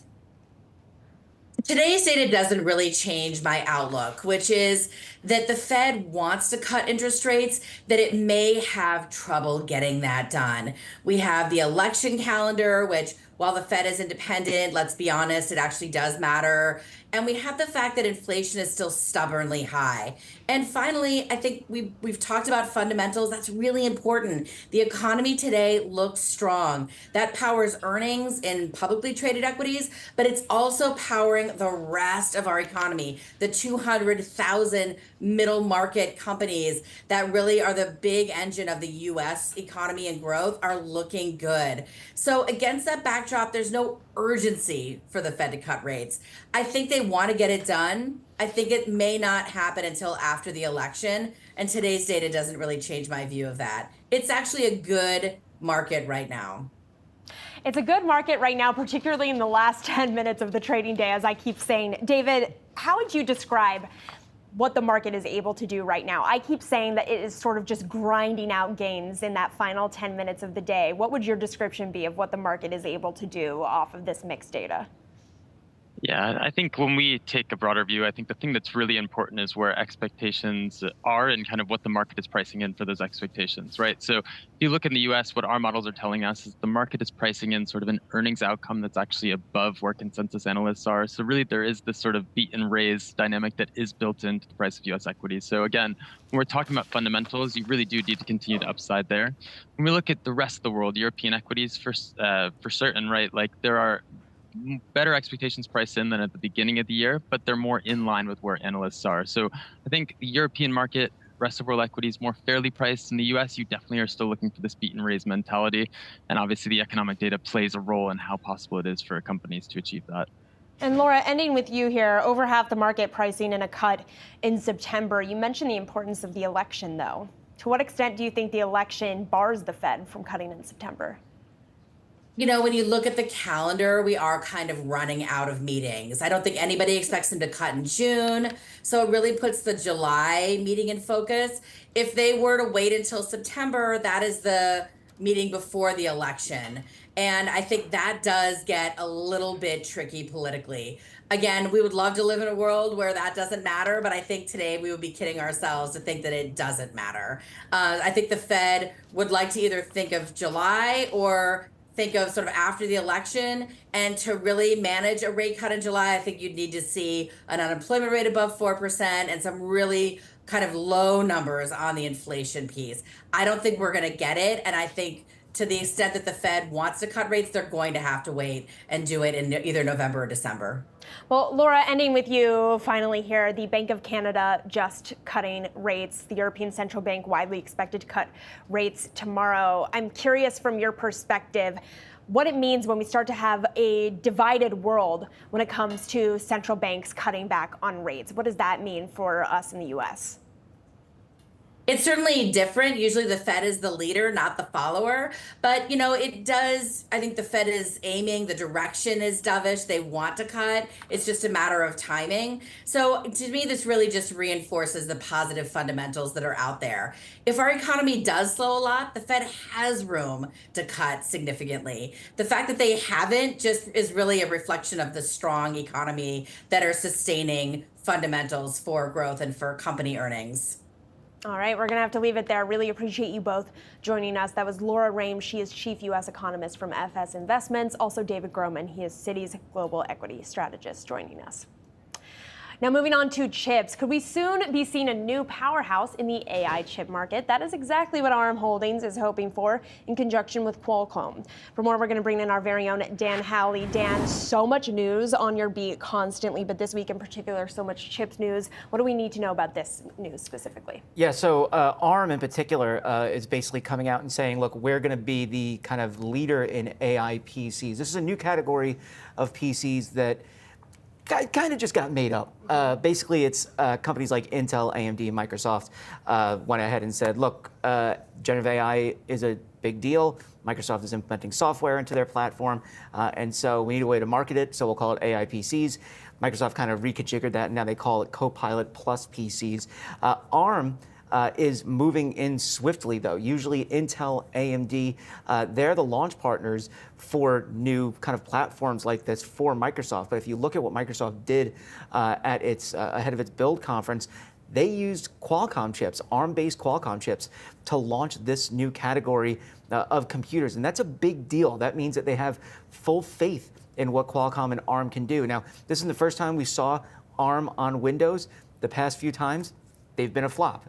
The company just had problems getting compatibility with apps. People couldn't use what they wanted to on their Windows PCs. Performance wasn't exactly there compared to Intel or AMD offerings, and so they didn't sell well. But this time, ARM is sure that they have what it takes, and Qualcomm is sure that they have what it takes to do this. So now they're saying that they'll be able to beat Intel and AMD chips, as well as Apple's M chips in terms of performance and battery life, and that's a big deal when it comes to people who are going to be buying these, consumers as well as commercial. Look, the out of the gate, they're talking a lot about AI and generative AI offerings. There's nothing for people to use yet, right? There's a few apps here and there that are interesting, but it's not like the main thing you're going to do on this is generative AI applications. What you are going to do is use it as a regular PC. Right. And according to these numbers, I mean, the stats that Qualcomm and ARM are rattling off, these could be huge improvements for what Windows PCs are. And as often as people buy iPhones, people buy Windows PCs. Mac is still a small percentage of the overall global market. And so if you could see ARM, Qualcomm, and ARM is, by the way, working with other partners to try to get them to build Windows PCs, then this could be a huge opportunity for them. I'm not saying that they're going to take a massive market share, but a couple of percentage points is a big deal, especially in this market. And, Intel's been struggling to keep up with AMD. AMD's been kind of getting in there, muscling their way in. Intel launched their new chip at Computex in Taipei. AMD did as well. You can imagine that they're just looking at Qualcomm, ARM, and whoever else ARM plans to bring on, maybe a MediaTek, another ARM partner, and thinking, are they going to eat our lunch? Right. Well, and it's a very big deal, especially given that Apple has been struggling year to date. They just flipped into positive territory for the first time this year. And of course, a big deal as this space continues to be able to have new players in it. We don't even know yet who the winners might be in the next decade or so here. Dan, thanks so much for joining us. I know you're literally in the midst of filing a story, so we really appreciate you being on and taking the time. Thank you so much. Well, coming up here, Eli Lilly is losing its CFO to Alphabet. We're going to discuss what this means for the pharmaceutical giant after the break.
We are watching SoftBank shares this morning after the Financial Times reporting that Elliott Management rebuilt a substantial stake in the Japanese technology company. Elliott also reportedly lobbying for $15 billion worth of share buybacks in the firm. Let's bring in Akiko Fujita with the details here. Akiko, this is a really big deal for both firms that we're talking about here, particularly given the push that we've seen previously from Elliott regarding these buybacks as well. What do we know?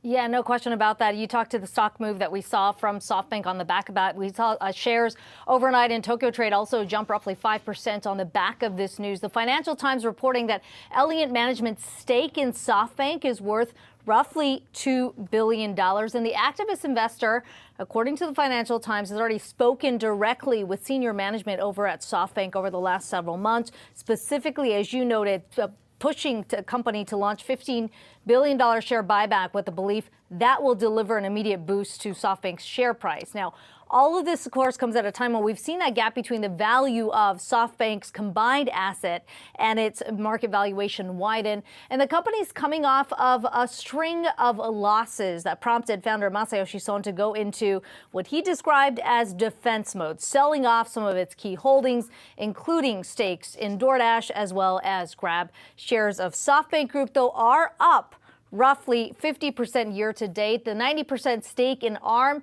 certainly been a big boost to SoftBank specifically, and the performance of that stock since the IPO has helped lift SoftBank's net asset value to $180 billion. That is double that from a year ago. And SoftBank now reportedly looking to go all in on AI as well as semiconductors with a cash pile that totaled 6.2 trillion yen at the end of the fiscal year. So Elliott potentially looking to kind of position themselves right as SoftBank is looking to ramp up its investments as well. As you noted, this isn't the first time that Elliott has taken a stake in SoftBank. The activist fund took a $2.5 billion stake back in 2020, but sold down most of its stake by early 2022 after losing confidence in Son's ability to close that valuation gap, at least according to the FT. All right, Akiko, thanks so much for bringing us the news on these companies. Really appreciate it. Moving to some other corporate news, big news for Eli Lilly this morning. CFO Anat Ashkenazi will be leaving Eli Lilly after 2 decades. She's been appointed as Alphabet's CFO moving forward. Now, Ashkenazi joined Eli Lilly back in 2001. She's been CFO there since 2021, previously serving as CFO for several of the company's global business areas and helping manage the revenue windfall that we've seen from Eli Lilly's weight loss and diabetes drugs. So joining us on what this could mean for the company, we have Jared Holtz, he's Mizuho's analyst, and our very own healthcare reporter, Anjali Kemlani, as well. So actually, Anjali, I am just going to start with you really quickly. Can you give us a little bit of the background here on what exactly this move means, how big of a deal this is, why her, just the bit of the background? The why her is actually the question. I think a lot of people are intrigued by this move. It's been a surprise for a lot of folks. Anat has been with the company since 2001 and really kind of jumped into the CFO role as a result of her predecessor being accused of improper relationship with an employee. So that was a move mid-pandemic in the middle of the strong growth the company was seeing at the time with its antibody drug on the market for COVID, as well as the start of that GLP-1 rush that the company is now in the middle of. So really seeing that push is what has really put her at the top. And so why moving into a tech company? And we know AI, of course, drug companies are big there, but why this move and how this move really impacts not just Eli Lilly, which has been on a tear up 600% or something crazy like that in the last 5 years, but also then for Google, what does that mean to have someone with a strong commercial business, but specifically healthcare background? And I think that's the question. That is the question. Well, let's ask Jared. I mean, you've been listening in. What do you make of that?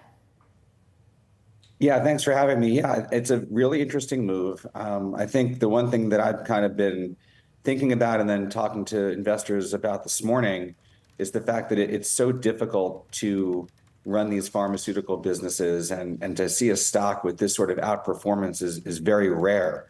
So I think when you kind of, add those two things up, for a tech company, a massive Mag 7 name like Google to be interested is really not all that surprising when you're talking about an executive who's done such an excellent job in a really, really difficult industry. And Jared, I wonder about that because it is a difficult industry, but it's been one of the better performing companies with its pipeline really in a strong place. I know Anat has been credited with some of the moves with the insulin pricing as well as getting manufacturing boosted, which has helped a lot in the GLP-1 part of it. So this move is interesting in the sense that you're moving from one industry to another. What are some of the areas that could translate as a positive for her? Well, I think just being able to navigate what has become an enormous company in Lilly, $800 billion of market cap, trumps every other peer by a pretty wide margin. Just being able to navigate in a business or in a company like this, I think translates well to large cap tech. You're obviously dealing with a lot of people. You're dealing with, industry and sector dynamics that are, always changing. I think that's one of the key considerations here as well. And when you kind of think about, where Google is and where Lilly is in terms of where they are in the chronology of the companies, they're probably at similar points. I mean, I think both are doing very well. Lilly historically well, obviously on the GLP front. But when you look at Alphabet and what they're trying to do, in tech, I think there are a lot of parallels here. Jared, what about Lilly right now? How is this going to impact the company? Are they in a stable position where her departure may not have as much of an impact? We're seeing the stock not really move too much on the news today. I think they're benefiting today also from some of this MASH data. This is another metabolic disorder that they presented on earlier today. So I think that's part of the stock action. The other thing I think is they're in such an excellent position from a commercialization standpoint. You mentioned improving manufacturing for the GLP. This is a drug that's going to have so many different treatments that it's going to attack over the next few years, including potentially some neurological disorders in terms of Alzheimer's, et cetera. So whoever steps into this role, I think, is going to have a pretty simple gig, at least over the next couple of years. Obviously, longer term, we're going to be talking about pricing and competition. Those things come up in many conversations on the GLP-1 market. But I think for the time being, they're in an excellent spot, as the market leader along with Novo. And there are a lot of biotech companies that are kind of, trying to position themselves, in this market too, but it's going to take a while. I have a question, Jared. If the weight loss drug boom didn't happen, would we see this CFO pick? It's a really good question. And I think so much of it is determined also on the success of the stock price. So if the GLP-1 movement doesn't happen, the stock is nowhere near where it is now. And I think as kind of, as other industries and other companies kind of look at the assortment of the executives that they can pick from, Lilly probably doesn't stand out as such a major winner. So, the odds are likely less, but it's super hard to say.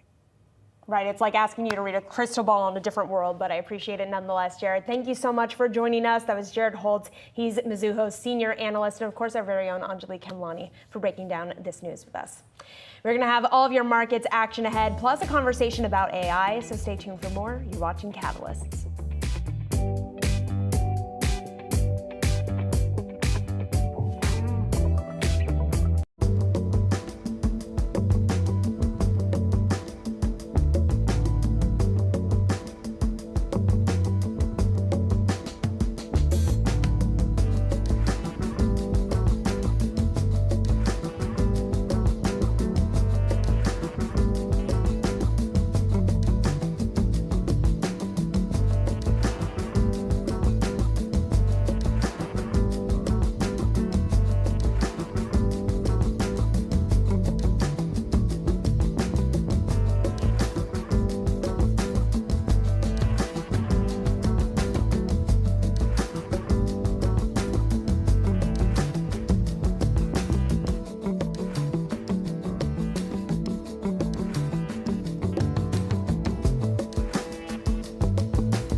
While small caps are still trailing broader markets year to date, some folks on the street see potential for upside in the group, including our next guest. We've got Greg Tuerto. He is Goldman Sachs Asset Management Equity Portfolio Manager with us. Greg, thanks for being here, and so excited to discuss the brave call here of going to small caps instead of just talking about tech all the time. I mean, of course, my big question, right? Why now for small caps when we're seeing that 5 companies are driving 27% of gains in the S&P 500? Why is now the time to get into small caps?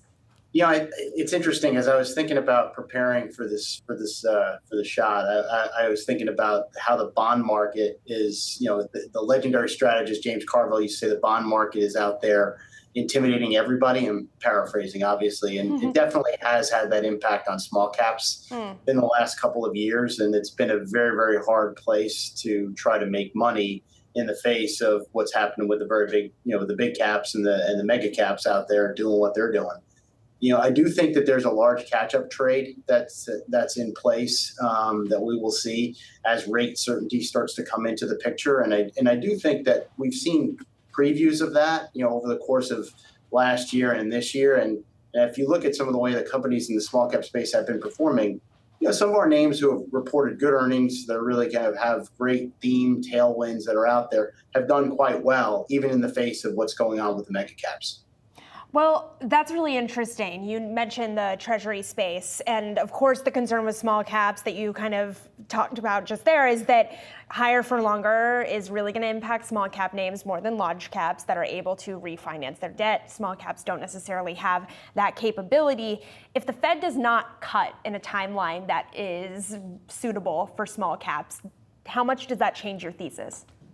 It doesn't change it all that much, because I do think that what the small caps have had to do over the last 2 years is really get used to that higher for longer type environment. And I think that most of the companies we own that we really like a lot don't have that balance sheet risk with heavily indebted or floating rate exposure that people also often think of as a big risk for small caps. So I do think you have to be selective. It kind of forces people to think about going active in small caps, not really staying in any of the passive indices, and really kind of looking for things and for companies that are tied to some of those trends that we think can grow through a higher for longer type environment. How important is stock picking when it comes to small caps? Because a lot of folks who we talk to, and even a lot of investors and retail investors, own small caps through ETFs, for example. They're not necessarily picking stocks. Which of those two is a more attractive strategy in your view? We think that stock selection is the most important piece of the small cap, environment, because the indexes themselves are a bit flawed. There's a lot of things in there that I think most investors don't really want to be invested in areas that have, a lot of banks, for example, in some areas, maybe some very unprofitable companies that don't have the prospect of turning profitable anytime soon. So having that ability to kind of lean into the companies you like, really get to know the companies like we do in terms of, spending time with management teams, I think that really can put the, kind of the give you a little bit more of a leg up when it comes to picking stocks. And it kind of gets you out of some of the areas that can trip you up. Well, you sent over a couple of stock picks, and we only have time to talk about one, but you've got on the list Boot Barn, Transmedics, Digital Oceans. I want to talk to you about Boot Barn, though. I just took a look. This stock is up over 70% year to date, which is crazy. How is that, and why do they have more room to run, in your view? I think it's a company that's got a very, very efficient way to grow. There'll be a nice, kind of leg up, and no pun intended, in store growth this year. But I think that there is an area where Western wear is becoming thematically fun again. Workwear is an area also that they do quite well in. And we also just saw an update from them very recently, I think it was yesterday, where their comps, their same-store sales are actually running much better than expected. So some of the negatives that people are worried about with the consumer spending are not resonant at Boot Barn. All right, Greg, we got to leave it there, but really appreciate the conversation. Thanks for joining us and sticking your neck out for small caps here. That was Greg Tuerto. He is Goldman Sachs Asset Management Portfolio Manager.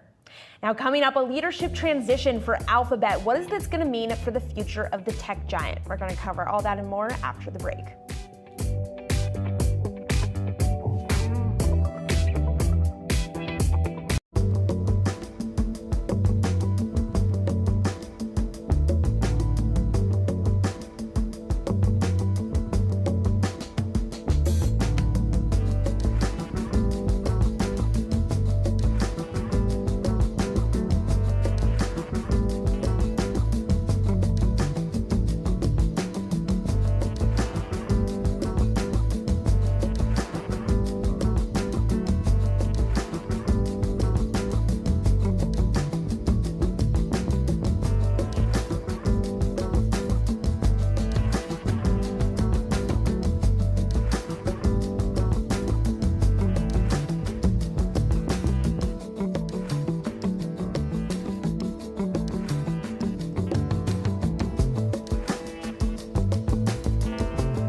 leadership shakeup coming to Alphabet, the tech giant announcing that former Eli Lilly CFO Anand Ashkenazi will take over the role as chief financial officer.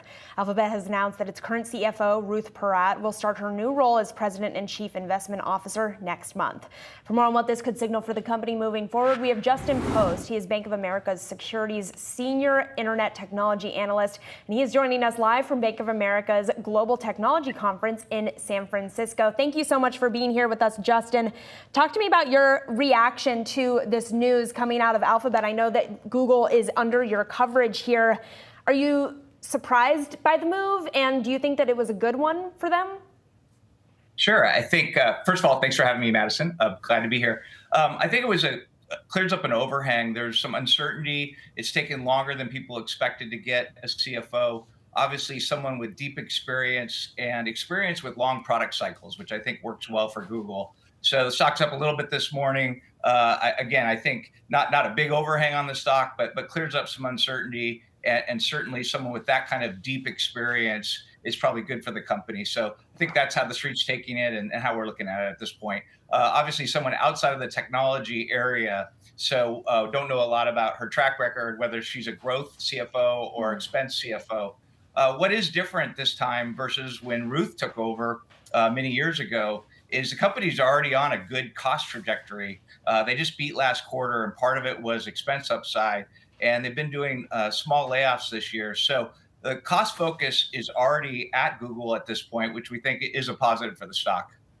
All right, Justin, I want to dig into AI with you. Our very own Shauna Smith is at the same conference that you're at, and she's talking to some folks, including the Nutanix CEO, who told her that there is a risk of an AI bubble. Now, in looking at my Bank of America notes that I love to read, I took a look at a chart that showcased the kind of Nasdaq versus S&P 500 performance over the past several decades here, and it indicates that there was a larger spread between the Nasdaq and the S&P in the early aughts versus today. That spread is a little bit tighter now.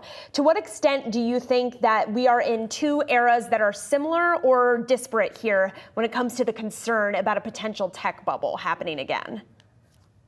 Sure. It's very interesting. I've been through maybe 3 of these transitions in my career. Certainly we had the internet build out in the 90s and then all the content that rode on that. Then we had the mobile build out with the device proliferation and all the content around that. And this time we have the AI technology, and we can certainly get into the spend that's going on ahead of the content and services. But overall, these have been really positive transitions for the internet space and tech in general. And that's how we think about AI at this point. So a lot of build, a lot of CapEx driving the hardware companies. And I think you'll see really interesting services and advertising technology on top of that over the next 5 years. So we see it as a positive. As far as valuations, which I think was the crux of your question, they're not unusual if you look at large cap tech versus 10-year history. So we don't think we're in a bubble for large cap, at least on the internet side at this point. And if you look at the valuations of companies like Meta or Google, which is Alphabet now, or Amazon, not unusual versus history at this point. Well, Justin, you mentioned CapEx, and as you know too well, all CapEx is not created equal when it comes to things AI. What should investors be looking at to indicate which CapEx on AI is useful for R&D and future potential gains versus just throwing spaghetti and money at the wall? Sure, it is interesting, and it is a risk that there could be overbuild.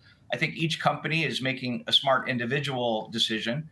But in aggregate, are they spending too much is certainly a risk for the companies. A lot of the capacity is on GPUs, and we think, there could be a little bit of overbuild, but over a 5-year period, they will find usage for the GPUs. I do think there will be an advertising and content explosion around AI, and they'll figure out ways to use it. You could have a little bit of upfront build as a modest risk. When we look at the depreciation expense coming through from all this CapEx build, we think we have it in the models. And as long as the top line growth is there and they cut back on employees and other expenses, which we're seeing across the space, we think they can manage the extra depreciation that's coming through over the next few years.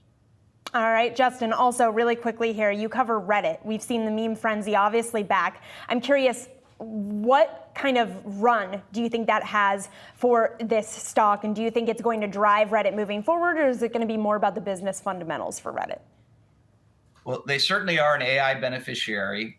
They've signed some interesting deals with learning language model companies to help them improve their results and performance. So they have that as a positive backdrop. As far as the meme stocks, hard to say if they're going to be considered a meme stock down the road. We're not valuing it that way at this point. We have a neutral on the stock. We think it's pretty fairly valued here. And what's also really helping them recently is the Google algorithms have changed, and they're seeing better traffic flows out of Google. So that's an important part of the story right now as well. All right, Justin, we got to leave it there. Thank you so much for joining us. This is a great chat. Justin Post is Bank of America's Securities Senior Internet Technology Analyst, joining us from San Francisco. Thank you. Thanks for having me. Now, a group of former and current employees at OpenAI, Google, DeepMind, and Anthropic have all published an open letter warning about the lack of oversight in rapidly expanding AI technology. They argue that AI companies have, quote, strong financial incentives to avoid effective oversight. So what could questions about AI safety mean for the sector, which has driven the majority of market gains so far this year? And what does it mean moving forward? For more on this, we are going to welcome Matt Calkins. He is Appian's CEO. Matt, thank you so much for joining us. I know that you are hands-on with AI constantly as part of your business, but I do want to get your take on this open letter that we're getting and the implications of it. If employees at these AI firms are already voicing concerns about safety, what does that tell us about the likelihood of continued concerns with regards to AI and the implementation of it in some of the bigger tech firms moving forward here? I love this letter. I think it was an extremely responsible step, and it's just the sort of thing we need to advance the dialogue about AI. It was pointing out dangers, and we all know there are dangers in AI. It was saying we need regulation, and we do. We need a more mature set of regulations. Europe has taken a step forward, the United States has not. And then third, it was asking for transparency, and I think we do need far more transparency into what's happening inside an AI organization in order that we can all come to grips with the new technology and know how to set the rules. What stood out to you from the letters? Was there anything that you didn't already kind of price in or know? Well, look, I think that the letter is focused on a few concerns and maybe not all the concerns. I want us to think broadly about what needs to be regulated in AI. And it's not just the threats that they mention. Fundamentally, it's about whether we can trust AI and whether AI is going to be a partner to us in the way we make decisions as people and as corporations. Right now, AI is a novelty, but we haven't really let it into our home and into our business. And so I love the letter for its transparency, for its regulation. I think those are the right questions to ask. But we need to go a step beyond what's in the letter. We need to put forward guarantees and promises about how AI is going to be a responsible partner to us. And you can start with transparency. I love that. We start with disclosing the data sources that are trained to make an AI algorithm. That's an incredibly good step. But beyond that, we should also be respecting private data. You have to have consent and compensation when you use private information, or personally identifiable information has to be anonymized, and you have to have permission. And there should be protections for copyright information, things like a photograph, a novel, or this morning's New York Times. In order to use that, you should have consent and compensation. Yeah. I've got this core list of 4 things that I think that I'm asking others to join me, because I think this is an important list that'll make AI responsible, and it'll also make it more mature. Well, Matt, I want to put the list aside for a second, because I'm curious about what the catalyst will be moving forward to create a safer world when it comes to AI's implementation. Do you think that the push for that is going to be able to come from within companies, the push that we're currently seeing, or does it have to come from government, from the public sector? The government's going to need to regulate because we need to know what the rules are. But AI using organizations, like here at Appian, we use AI. We've been selling it for a decade. We want to be part of the answer. We want to be a constructive player in creating a good AI future. And I think here's what it comes down to. Do you remember when Web 2.0 came along? It was a while ago. Web 2.0 was like the second generation of the internet. It's when it became about you and about us. It was about interacting and offering data back to websites, not just getting it one way. The future of AI is much the same. There's going to be an AI 2.0. And in AI 2.0, it's when we trust it with our data. And when the AI, therefore, can tell us something about ourselves and put its recommendations in context of what it knows about us. in order to get to AI 2.0, we need the trust. We need to know that AI is a good steward of information about ourselves. And for that, we need regulations. We need clarity on what AI's role is. We need to know that the things we tell AI and that it knows about us are protected. All right, Matt, we're going to have to leave it there, but so appreciate you joining us, and thank you so much for your insights on the path forward here. That was Matt Calkins. He is Appian's CEO. Now, coming up here, we are just moments away from Boeing Starliner launch. We're taking a look at a live picture from that potential launch here. This is the first manned space mission with NASA astronauts. We're going to dig into all of that and more coming up after the break.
You're looking right now at a live picture of Boeing's Starliner crew launching out of Cape Canaveral, Florida. This is its first manned space mission with NASA astronauts. Now, this launch coming after two previously aborted attempts on Saturday.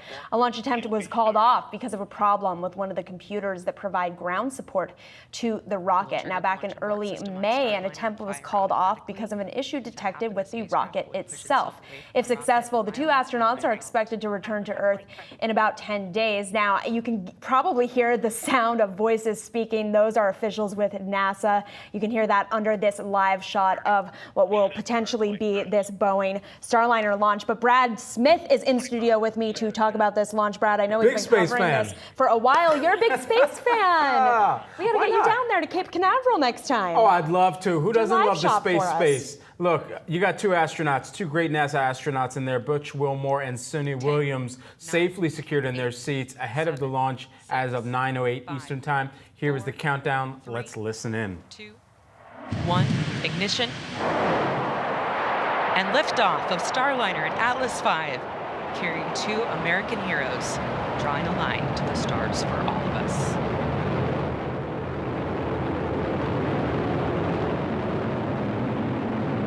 Sounds good. And there you were listening to the live countdown, the successful launch as it has successfully gotten off the ground in Cape Canaveral, Florida. This is the CST-100 Starliner that is being launched in conjunction with NASA and Boeing. We're continuing to see even more shots, 35, 36 seconds now into launch here. Now, this is the joint Boeing United Launch Alliance pad team departing the launch pad and to join emergency response teams stationed a safe distance away until after liftoff as well. Wilmore and Williams, they're continuing some of the procedures here, of course.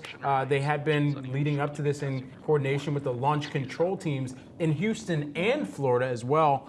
And so ultimately here, we're taking a look at successful liftoff here. Multiple camera angles. I love this about the launches now that we get to really get involved with. Every time I get to cover one of these, I'm such a loser. I still get chills. It's so cool that it doesn't goes make off. you a You hear loser. everybody, think about all the people who work on this, and it's obviously had a lot of issues. So it's really exciting for them, and of course for the NASA flyers, as you mentioned, Suni and Butch, who are a part of this. Now, in terms of the finance angle here, right? Boeing, rival SpaceX, both awarded NASA contracts back in 2014 to build a spacecraft that could kind of ship astronauts back and forth between the U.S. and the ISS, the International Space Station, and that it would be part of the agency's commercial crew program. But a series of kind of glitches with Boeing Starliner prevented them from doing this over the past month. They've had about three potentials. They've had exactly three potential launches, and this has kind of been a very delayed program for Boeing amid a lot of volatility for the company, obviously, as well. So this successful launch, a really big deal for Boeing here, Brad. And it costs money to send something into space. And for this Starliner for Boeing, according to Reuters, it's been about $1.5 billion in racked up unplanned development costs. So as you're thinking, as the shareholders are as well here on the day, a successful launch, finally, they might be saying to themselves, at a time where Boeing has faced issues over the course of this year, taking a look at some of the shares of Boeing coming into this, and over the course of the year to date, we're still taking a look at shares down 25%.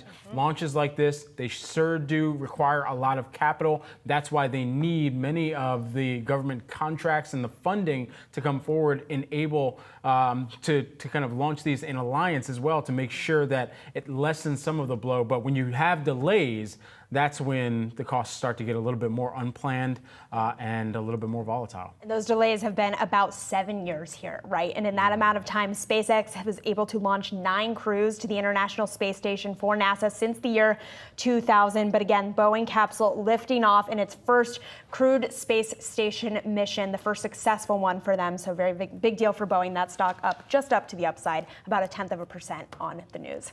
Now, coming up, we're going to have wealth dedicated to all of your personal finance needs. Our very own Brad Smith is going to stick around for you for the next hour. He's going to have all the wealth news that you need, so stay tuned.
Welcome to Wealth, everyone. I'm Brad Smith, and this is Yahoo Finance's guide to building your financial footprint.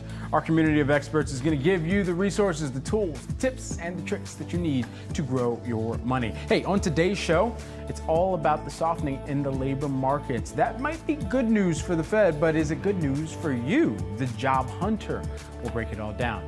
And AI on your phone, on your laptop, in your lives. We dig into how everyday Americans will start to see generative AI show up in our devices. Plus, alternative investments. We'll hear from an expert about the growing popularity of investing in everything from private debts to REITs. Yes, REITs. All right, all that and much more. It's a big week, though, in the jobs market.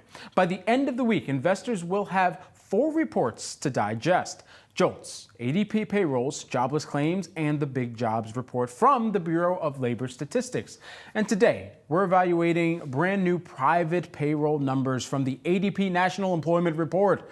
And the report, it attempts to foreshadow the BLS non-farm payroll data, but there are some key differences here. And we want to break down what that means for you. So to start, ADP is a measure of non-farm private employment in the U.S. You've probably heard of ADP. It might even be on your pay stub. ADP is the largest human capital management payroll service and collects its data by analyzing how many people were hired according to its processing systems. Now, the company, they handle payroll for approximately 1 out of every 6 workers in the United States, according to its 2023 annual report filings. And it comes out 2 days prior to the Bureau of Labor Statistics report. So it's kind of a precursor of sorts, softening the ground a bit in terms of the market's reaction even. Now, let's take a look at the non-farm payrolls as part of the Bureau of Labor Statistics, the BLS, if you don't like to pronounce Bureau all the time, and their employment situation report. Non-farm payrolls is a measure of people employed in the U.S., excluding farmers, private households, and proprietors, among others. But unlike ADP, it includes government workers. So this report represents 80% of U.S. workers, according to the St. Louis Fed. The report is released the first Friday of every month, and where ADP relies on internal payroll data, the BLS report, it relies on survey data. Now, each month, around 119,000 businesses and government agencies are surveyed for this data. So which report is more important or holds more weight? Well, it depends who you ask, but the BLS's tends to be the benchmark for the labor market here. And in the trove of data that we've received here today, focusing back on ADP, private employers added 152,000 jobs in May. Now, that's a slowdown caused by a steep decline in manufacturing. This, according to ADP Research Institute's monthly national employment report. And to help us break down the numbers and what it could mean for the labor market as a whole, we couldn't think of a better person to call in than the ADP chief economist, Naylor Richardson. Great to see you as always here. I just want to get your read in on this month's report. Hi, Brad. Great to be with you. I really enjoyed the breakdown. We look at 25 million paychecks every month for this number. And what we've seen over the last couple of months compared to May is that the last couple of months have been strong. May comparatively has been a step down, so 152,000 jobs created. As you noted, it was really the goods sector that showed up in the loss category, specifically manufacturing and natural resources. And so we're going to be looking at this number carefully going into spring because it's a mixed bag. Yes, the headline number is solid, but what we're seeing is weakness in manufacturing, but also weakness in B2B businesses tied to white collar jobs and professional business services and information. So this is not a one-note jobs market. There's some weakening trends tied to both consumers and producers that bears attention. And so with that in mind, there were 2 interesting nuggets within this report, and it was where we saw some of the drawbacks here. You mentioned manufacturing and that as part of the goods producing, but then it was also in leisure and hospitality where we had seen that continue to be one of the areas that needed to have the biggest rebound because it was hit hardest during the pandemic. All of these things considered, it's almost a little bit of a read-through on the consumer as well, and I wonder, from your perspective, what the state of the consumer is as we're kind of pairing some of the jobs data that we're getting over the course of this week. Well, it's a great question, Brad, and let's note that the labor market is one of the main reasons why the consumer has been so resilient over the last 2 years. The labor market and that very low unemployment rate, below 4%. This is the longest stretch of below 4% unemployment since the 1960s. And so having that stability to undergrid the consumer has really helped prop up spending. But we saw last week that both consumer incomes and consumer spending dipped down a little bit. And this week, we're seeing a weakness in a stalwart industry when it comes to leisure and hospitality. It's really made up a lot of the gains over the last 2 years. And now we're seeing that gain slow to just 12,000 jobs produced in May. So what does that say about the consumer? It may be saying that the consumer is a little battle weary, that the prices are starting to erode some of their purchasing power. And that's something that we should be watching carefully as we go into the summer months. Absolutely. And it'll certainly adjust some of my own vacation spending as well. Neela, when we think about what this all means for the Fed, I mean, at this juncture, Fed Chair Jay Powell, if he wasn't before, he's a household name, and people are trying to figure out what the data that's coming out this week on the employment front may signal about the tenor for the Fed's discussion. Do you expect a massive shift, and what's the trend that they could be taking away from some of the data that's come out this week? I think that the Federal Reserve has been very patient in terms of getting inflation back down to their 2%. So I don't expect massive moves from the Fed. What I expect is what we've seen thus far, which is caution, a little bit of patience to see if an inflation can turn down to that 2% benchmark. What we also produce in the ADP report is pay growth. And in some sense, that number is even more important than the jobs number, because pay and wages are the bridge between the labor market to inflation data. And so far, pay growth has been resilient as well. It's been at 5% year over year for people who've stayed on the job over the last year. Compared to pre-pandemic levels, that's a really robust pay growth. What it means for the Fed is if we're not seeing any declines in pay growth, that means that inflation could stick around a little bit longer than they'd like. And so they really have to walk this line between a solid labor market, which we've seen, continue to see, and any pockets of weakness, as well as stronger wage growth that could keep inflation sticking around longer. All right, Neela Richardson, we got to leave things there. ADP Chief Economist, great to see you as always. Thanks so much. Thank you. Take care. Definitely. Well, staying with the labor market, the days of hopping jobs might be over. 61% of people are committed to staying with their employer this year, compared to only 47% in 2022. This is according to a WTW survey. To break down why employees are sticking with their roles, we've got Yahoo Finance reporter Carrie Hannon here with much more. Hey, Carrie.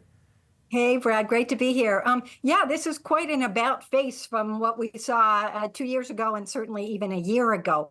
I mean, people are quitting less than, they were during that great resignation. In fact, they're quitting less than they were even pre-pandemic. So this is kind of a big shift in the mindset in the marketplace here. And so I took a look at what some of the broad themes, what's happening here. And one of the big reasons is that employees feel anxious and they're looking for job security. They're looking for a place where they, feel that they can, there's some security in the world.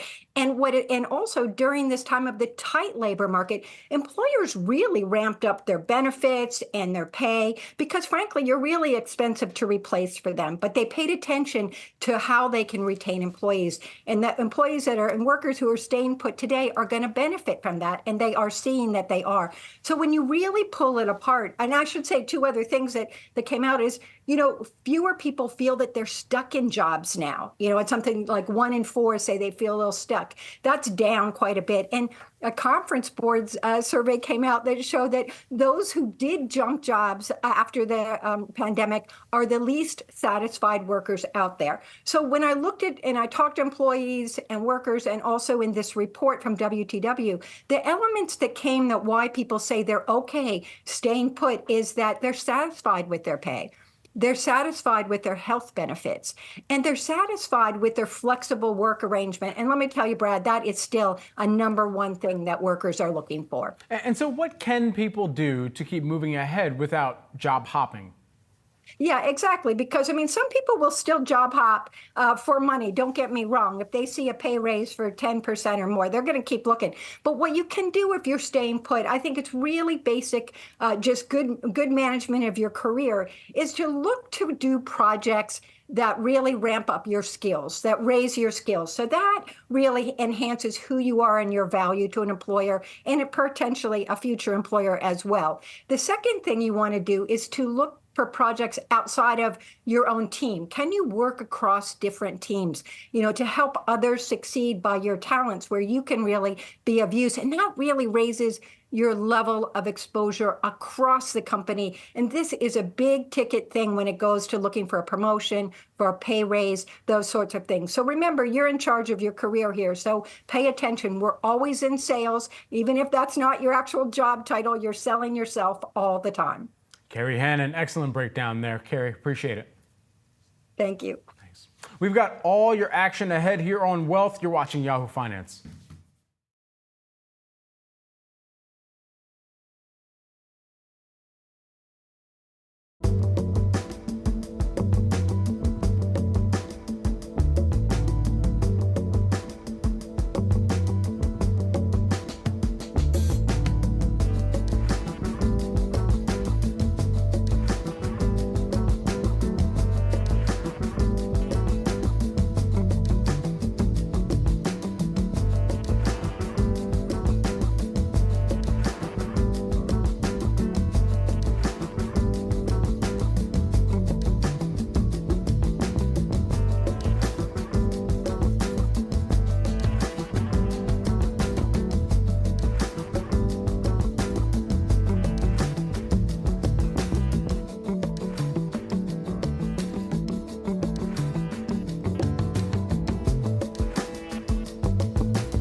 We're getting a fresh read on the cautious consumer. Discount retailer Dollar Tree disclosed it's exploring a potential sale or spin-off of Family Dollar as the company struggles to counter weaker demand amid high inflation. But no matter how many deals, discounts, or savings initiatives retailers roll out, sometimes it seems like they can't do anything to change shoppers' perceptions on prices. At least that's what our next guest says. For more on the consumer and their spending habits, I'm joined by Sucharita Kodali, who is the Forrester Research Retail Analyst. Sucharita, great to see you here with us today.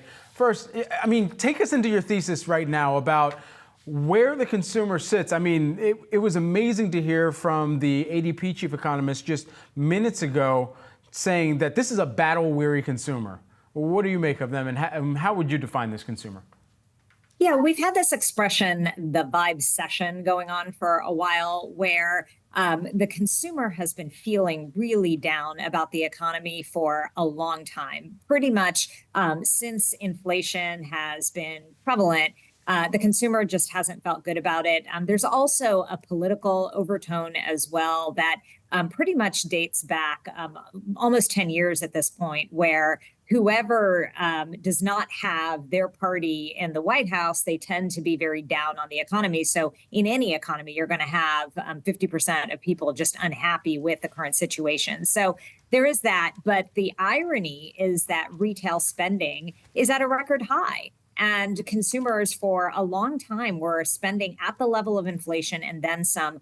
Only in recent months, with some of the census data on monthly retail spend, has some of that spending not exceeded the level of inflation. So we're seeing that the consumer is finally probably at their saturation point with respect to spending on some of these discretionary goods in particular. And even with spending at a record high, as you noted a moment ago, it seems like the consumer is being extremely value conscious about where they're spending, which brands are winning out or which retailers are winning out as that decision-making process is being enacted.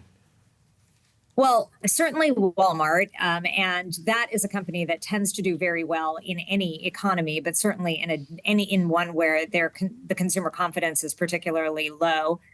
You see even warehouse clubs doing well, and that's another element of this economy, which is it has a K type of recovery, K-shaped recovery, in which there are the affluent consumers who are doing well. And even though those consumers, like everybody, are looking for value, they tend to really gravitate toward those warehouse clubs.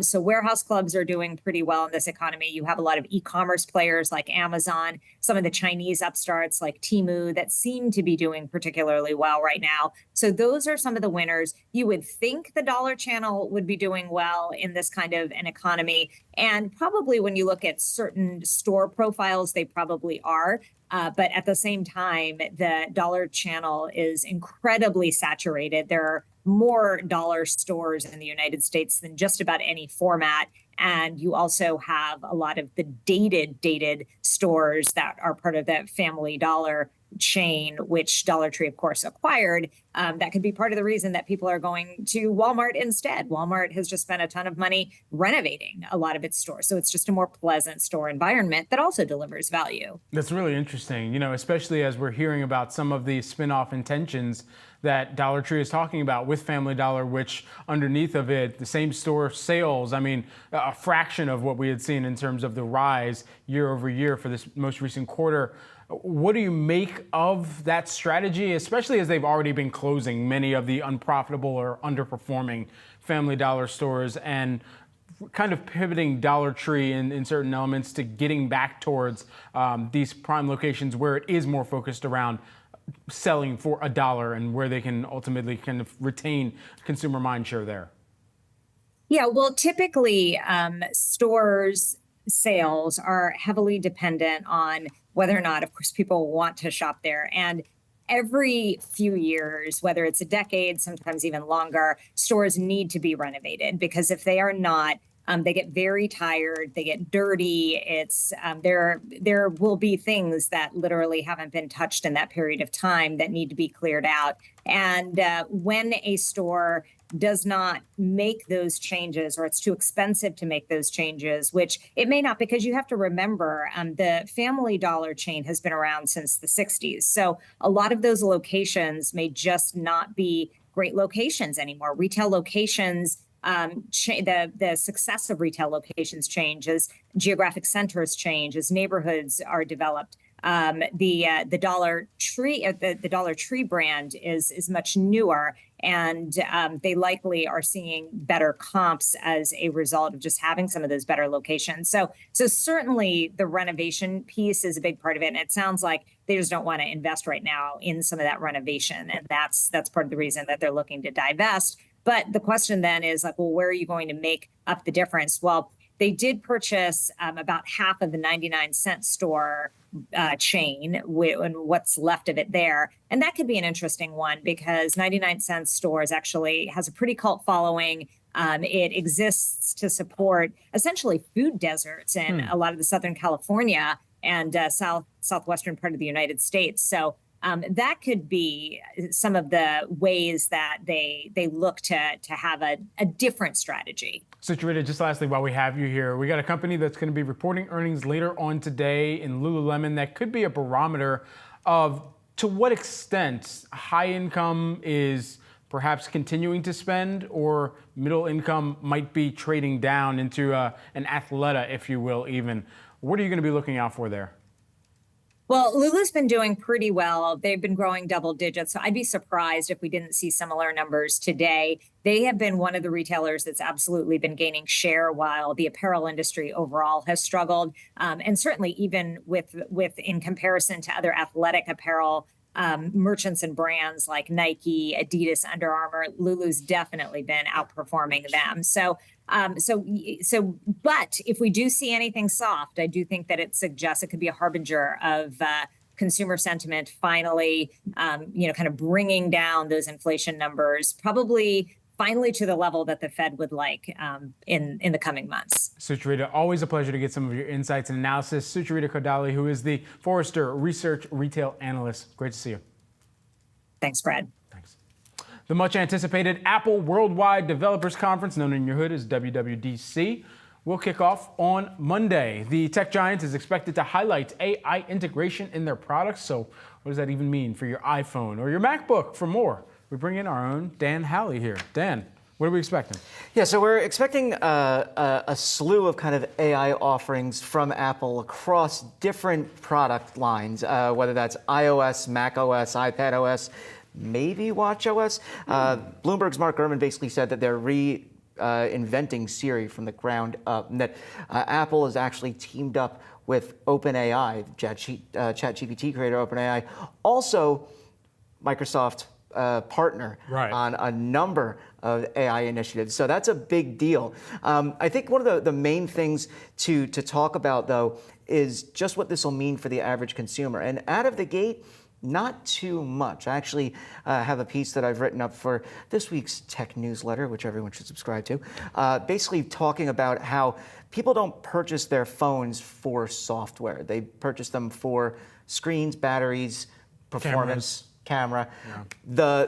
The narrative that this is going to drive some kind of sales super cycle for Apple, it doesn't really hold weight to me. I think that these AI capabilities will start to move units when people's iPhones start to slow down because they can't run those kind of AI capabilities. But when they do land, I think you'll be able to do things like edit your photos more easily. It's something that Google already has available, Samsung already has available.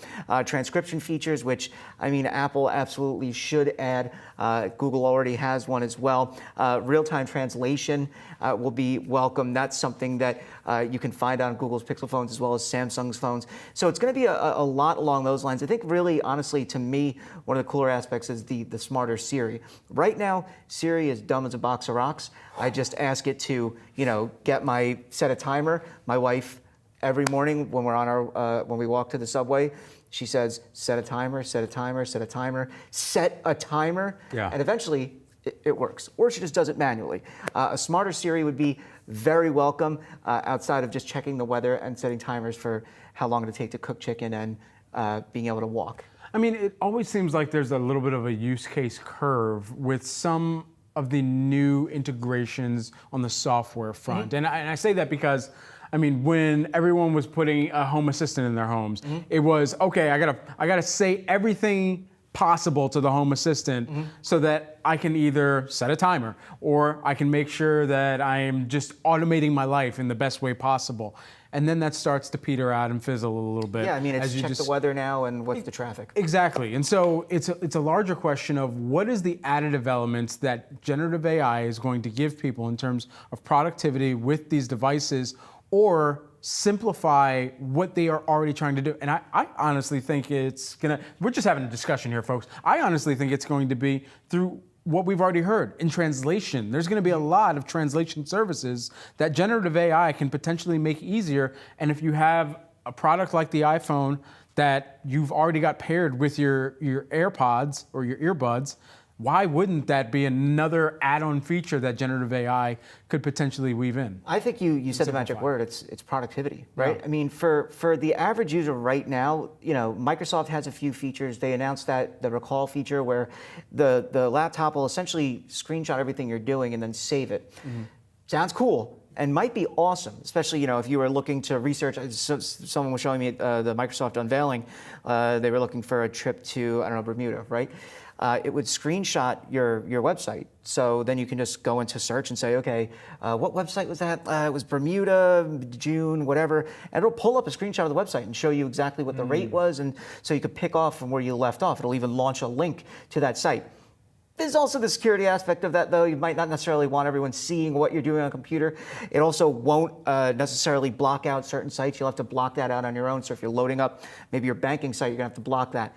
That said, it's an interesting feature. I think that's something along the lines of where we'll start to see consumers kind of get the benefit.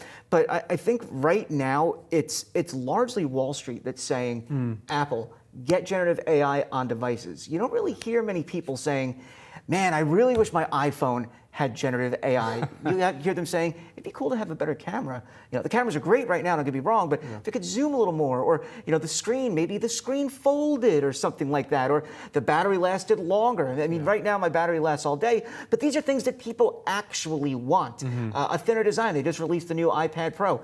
I've held it, and it's like holding a piece of loose leaf paper. It's like, I mean, obviously not exactly, but it feels that thin. So I think that's what people actually want.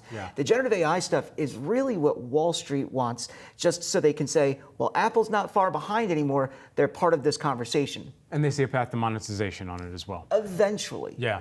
Dan, thanks so much for breaking this down. A very big event. Yeah, I mean, you're getting ready to travel out there. I'm going to be flying out there. Yeah, it'll be a blast. Get my Wendy's and Chipotle and hold up in my hotel room. No in and out. Okay, that's interesting. We'll break that down in another food segment here. Dan, appreciate it. Want to invest in crude oil but worried about the volatility? We've got you covered. We explore how you can hedge your commodity bets with ETFs right after the break. Stick with us.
Crude oil hitting a 4-month low this week after U.S. crude inventories rise, and OPEC has agreed to start tapering its output cuts this year earlier than analysts predicted. But if you want to cash into the crude trade, how can you protect yourself from the commodities volatility? Joining me now is Todd Rosenbluth, who is the VettaFi head of research here in studio as part of the ETF report brought to you by Invesco QQQ. Todd, great to see you in person. Great to be with you. Thanks. Absolutely. All right, so let's dive into this. I mean, significant moves in the oil market causing a little bit of volatility. How can ETF investors protect themselves? So what we find is that more investors are using more broadly diversified commodity-oriented ETFs as opposed to going directly with oil. So there's the United States Oil Fund, USO, and it's quite volatile. But what we find is that folks are getting the benefits of diversification. Aberdeen has an ETF, the ticker is BCI. It's a diversified commodity strategy ETF. It's tracking a Bloomberg index. Energy is its largest overall subsegment of commodities, but there's exposure to agriculture, there's exposure to precious metals, there's exposure to gold more directly, and that allows folks that may like gold through GLD, the Spider Gold ETF, they may like energy through USO, and they get the benefits of diversification. We're also seeing folks turn towards more of the free cash flow oriented MLPs, which are in the energy space. So the Alerian MLP ETF, the ticker is AMLP. These are companies that sit in the middle of that energy sector that get the benefits of demand, some supply, but these are dividend paying, stock buyback oriented companies, and AMLP gets you the benefits of diversification. So we're finding that being quite popular this year, and you can see how it's performing up on the screen. Yeah, certainly. That 2-year chart that we're looking at up by about 10% over that time span. Where else in the ETF market should investors look to hedge right now? Yeah, so we find that folks are also nervous about the equity market. So we at VettaFi recently did a survey of financial advisors, and this took place as the stock market was up more than 10% for the year. Where do they think the market was going to be, the S&P 500 was going to be over the upcoming 7 months of the year? Many folks are nervous. They're looking for modest gains, up about 5% or even down. And so what we're finding is even the more free cash flow, more broadly diversified ETFs are gaining traction. So you have Pacer Cash Cows ETF, COWZ, that is the leader in that space. But a newer product from Victory Shares, the ticker is VFLO, VFLO, is a more growth-oriented strategy. And we think heading into 2024, folks are going to be more bullish on the markets, and so a growth-oriented strategy like that Victory Shares one could make sense. Free cash flow and ultimately how that translates into dividends as well. Dividends have been a thematic strategy for anyone who's trying to figure out how to also hedge against volatility. I mean, can you just compare those two? Is it one and the same? So the free cash flow sets up a company to be able to buy back stock, to make to increase their dividend payments, but also the opportunity to then invest for the future. So we are seeing interest in dividend-oriented strategies, and technology companies are increasingly turning and paying dividends. So there's a couple of dividend-oriented ETFs, technology-focused, TDIV and TDV, one from ProShares, one from First Trust. These are more growth-oriented, dividend-paying companies. We think that's an area of focus, but of course, there's the more broadly diversified ones from Vanguard and iShares. I was taking a look at some FactSet data here, and during the months of April and May, analysts actually increased their EPS estimates in aggregate for the second quarter here. What happens if we don't see EPS and earnings for companies in the second quarter come into the street's expectations, and how can investors best position themselves for that in the ETF realm? Well, so that would certainly be an increase in market volatility, and so we're seeing some investors gravitate towards the ETFs that give you the ability to control the downside risk. So Calamos has launched a series of products recently. I think CPSM is the S&P 500 version of that strategy. You're protecting against the downside, And then we're also finding interest in some of those covered call-oriented ETFs. So SPYI is a NEOS ETF, GPIQ is a Goldman Sachs ETF. Those give you some income streams while giving you equity exposure as well. Todd Rosenbluth, who is the Verify head of research. Great to see you in person. Great to be with you. Thanks a lot. Absolutely. Well, everyone's solar panels, they're about to get more expensive. When President Biden added tariffs on Chinese imports, he also lifted a 2-year exemption on tariffs for solar imports from Southeast Asian countries. Here to break down why this could impact your next solar purchase, we've got our very own Akiko Fujita. Akiko, what do we know about this? Yeah, Brad, these tariffs on solar imports from Southeast Asia are set to resume tomorrow, and they're expected to have a much bigger impact on prices than those tariffs on Chinese solar imports, largely because more than 80% of the solar panels that come into the U.S. right now come specifically from 4 Southeast Asian countries. We are talking about Cambodia, Malaysia, Thailand, and Vietnam. The region has become a hub for solar manufacturing as a result of solar tariffs the U.S. has had in place on Chinese imports. Now, remember, those duties were first placed on imports 12 years ago during the Obama administration. They ramped up during the Trump years. And since then, China's been rerouting its production to Southeast Asia to avoid the 25% tariff that's been in place. President Biden, of course, has now increased that to 50%. And the administration has said these duties are necessary to prevent Chinese companies from dumping cheaper goods into the U.S. and to protect U.S. solar manufacturers. But solar developers argue that will only hike prices and limit their choice of suppliers. Now, to be clear, the oversupply coming from China has driven down solar panel prices. They fell nearly 50% globally last year, according to the IEA. But the problem is there just aren't many other places to source from because China controls more than 70% of global supply. And this chart points to why the U.S. hasn't been able to make a dent in market share despite having tariff protection.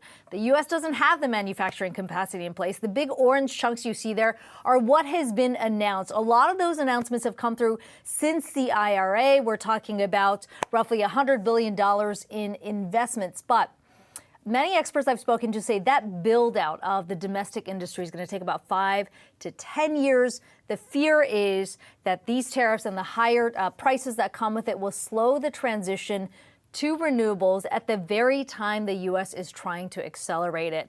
And Brad, here's a number to leave you with. This comes from the Solar Energy Industries Association. The number of solar installations in the U.S. expected to double by 2030 and then triple by 2034. So they're looking at a significant ramp up. The question is going to be, where's that supply going to come from? And with these new tariffs set to take effect tomorrow, are prices going to be even higher and customers maybe rethink their options? Yeah, that could have a huge implication for the wave of targets that companies had set forth to getting through this transition as well here, Akiko. Excellent reporting and great breakdown. Akiko Fujita, Yahoo Finance's Zone. Thanks so much.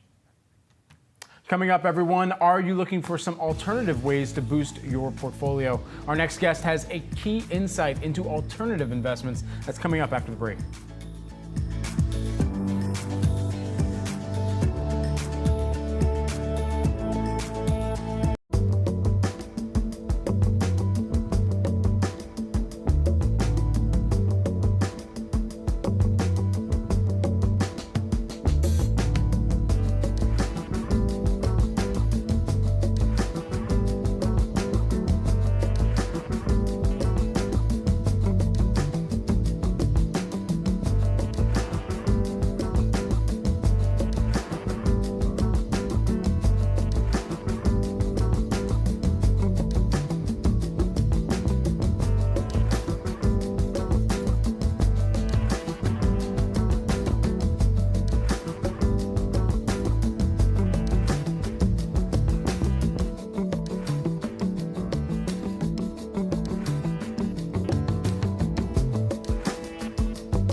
Stocks are up so far this year, with the S&P 500 seeing over 10% growth so far. But some investors feel uncertain about the future and therefore are now looking to some alternative investments. And our next guest has some key insights into the world of alternative investments and is here with some tips for us. Joining me now, we've got Roosevelt Bowman, who is the Bernstein Private Wealth Management Senior Investment Strategist. Great to see you. Thanks for hopping on with us. All right, so first and foremost, what are the specific alternative investments that are seeing the most inflows right now? Yeah, thank you for having me, Brad. I think when you look at where the biggest opportunity is, it really does come down to the kind of fallout from the bank stress. So what I mean by that is you look at all of what happened last year with banks coming under pressure, further concerns about increased regulatory pressures. What do they have to do? They shore up their balance sheets. They also probably have to offload assets that they don't want to. That opens up a lot of opportunity for us, not being a bank, being able to look at these high quality assets and buy them at steep discounts. It's really a matter of understanding the dislocation that was created by the sharp rise in interest rates in 2022 and kind of finding value in that volatility. And the result is that, again, we're able to get these high quality assets at really attractive prices going forward. And I would say mainly we're focused in the credit space, but there's certainly great opportunity in real estate equity and debt as well. And so what type of liquidity are you seeing in those assets, in some of the alternative investments that you're looking across? It's certainly lower liquidity, to your point. I think that's where that opportunity and the advantage in terms of the returns that are better than kind of liquid assets, stocks and bonds going forward. That's the payoff for accepting that lower level of liquidity. You know, you think about real estate, it's a longer time frame, 6 to 8 years. Private equity can be even longer. When it comes to private debt, it can be a little bit shorter, where you are seeing distributions a lot faster than maybe the equity investment. So that certainly for investors, that is the trade-off, that you are allowing your capital to be tied up for a little bit longer in exchange for those returns that are above your normal stocks and bonds. And so in comparison to the normal stocks and bonds, is there kind of a rule of thumb or a good barometer to really kind of pair it up against to know what type of return on investment you should be getting in terms of making sure that your investment in an alternative is outpacing what the broader market might be seeing?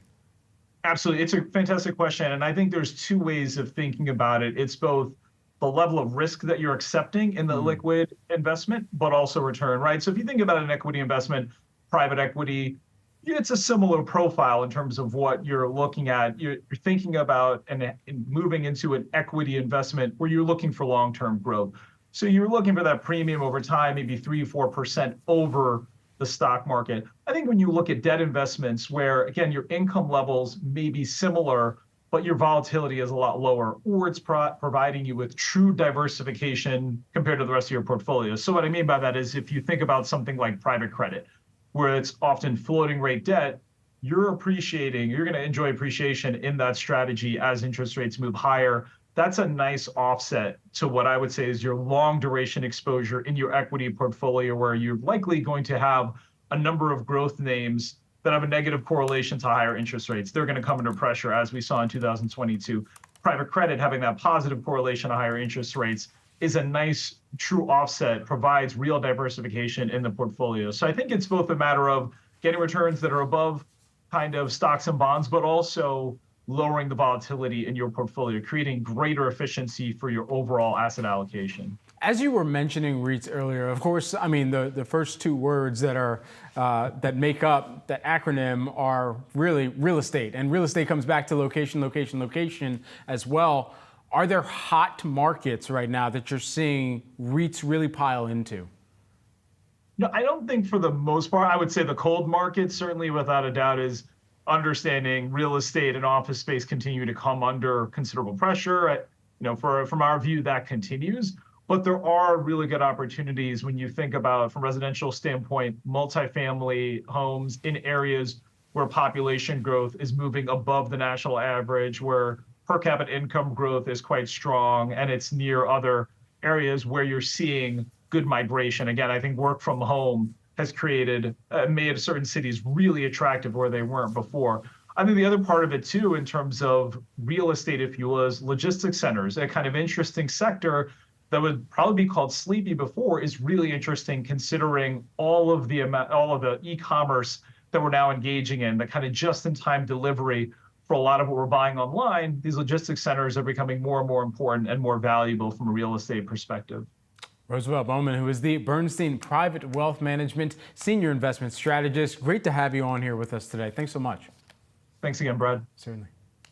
Let's turn now to the birth of a very famous duck. Our very own Rochelle Akufo sat down with Dan Amos, who is the chairman and CEO of insurance company Aflac, to discuss the founding of the business as part of our Lead This Way series. Take a look. Love it or hate it, that sound is recognized by 90% of Americans, according to Aflac CEO Dan Amos, who says he bet his life on that duck. But why? Picture it. Two creatives from an ad agency in Central Park on a park bench. They heard the duck quacking, and they heard quack, quack, Aflac. And they said, that sounds like they're saying the name. And the other one went, no. And they came back and they said, we'll never do it. And I said, talking about the company, because we were making, not only was it humorous, but you were making fun of your name. And I said, we'll absolutely do it. The risk paid off. The likability went through the roof afterward. And so in a matter of 3 years, we doubled our sales in the United States. The Aflac duck is the golden goose. Aflac! You can catch the full Lead This Way interview with Aflac CEO and Chairman Dan Amos right here on Wealth tomorrow at 11 a.m. Eastern. We've got more Wealth on the other side of this short break.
Seems like our streaming bills are just more and more expensive. Warner Brothers Discovery is the latest media company to raise the price of its ad-free plans on its streaming service Max. And consumers, not thrilled. Yahoo Finance senior reporter Alexandra Canal has the details on this one. Hey, Ali. Hey, Brad. Yes, unfortunately for consumers, it's getting just more and more expensive to watch your favorite shows. Max hiking its ad-free offerings by $1 a month. So that means the monthly ad-free plan, it's now going to cost $6.99 as opposed to the prior $15.99. And then the ultimate ad-free tier, this is a tier that allows 4 concurrent streams and 4K options. That's also going to increase by $1 to $20.99 a month. The ad-supported plan, though, that's going to remain the same at $9.99. And this is something we've seen across the board as more companies are trying to lure people to their new ad-supported offerings in a push for not only profitability, but also top-line growth. Now, what's interesting about the timing of all of these price hikes is that Max is raising prices just ahead of the launch of the second season of House of the Dragon. This is much anticipated. A lot of consumers were frustrated about this, but sources have told me that the timing here is very important. They want to make sure they're raising prices at a point where they know consumers aren't going to flee and leave the platform. We also recently saw Comcast Peacock announce price hikes. Those price hikes are actually going to hit in July, right before the Olympics. So again, very strategic pricing there. And Yahoo Finance, we wanted to get a sense of how consumers were feeling about all the price hikes and all of their streaming services that they subscribe to. So we asked them, with all these recent changes, how do you spend on streaming services today? No surprise, the majority of them are cutting some out, but I was interested to see that in second place, some people are just paying more. And I think that speaks to the power of content and certain streamers just having that sticky content to keep consumers on the platform. Next is opting for ad tiers. And then last is buying bundles. And I wonder what this means for the future of some of those sports-specific streaming bundles and some of those other bundled announcements that we have coming up. Yeah, I mean, this is especially frustrating for me ahead of the Olympics where, I mean, because it's in Paris this year, perhaps a little bit easier to watch than if it was in Tokyo, like we'd, in years past had to really figure out the time differences and changes and when I could watch basketball. So all of these things considered, has the service changed so much so that it is worth the extra money? Are there any incremental improvements that they're making to these services? I think when it comes to how all of these services are pricing, it all comes down to content. And they're going to raise prices if they're acquiring content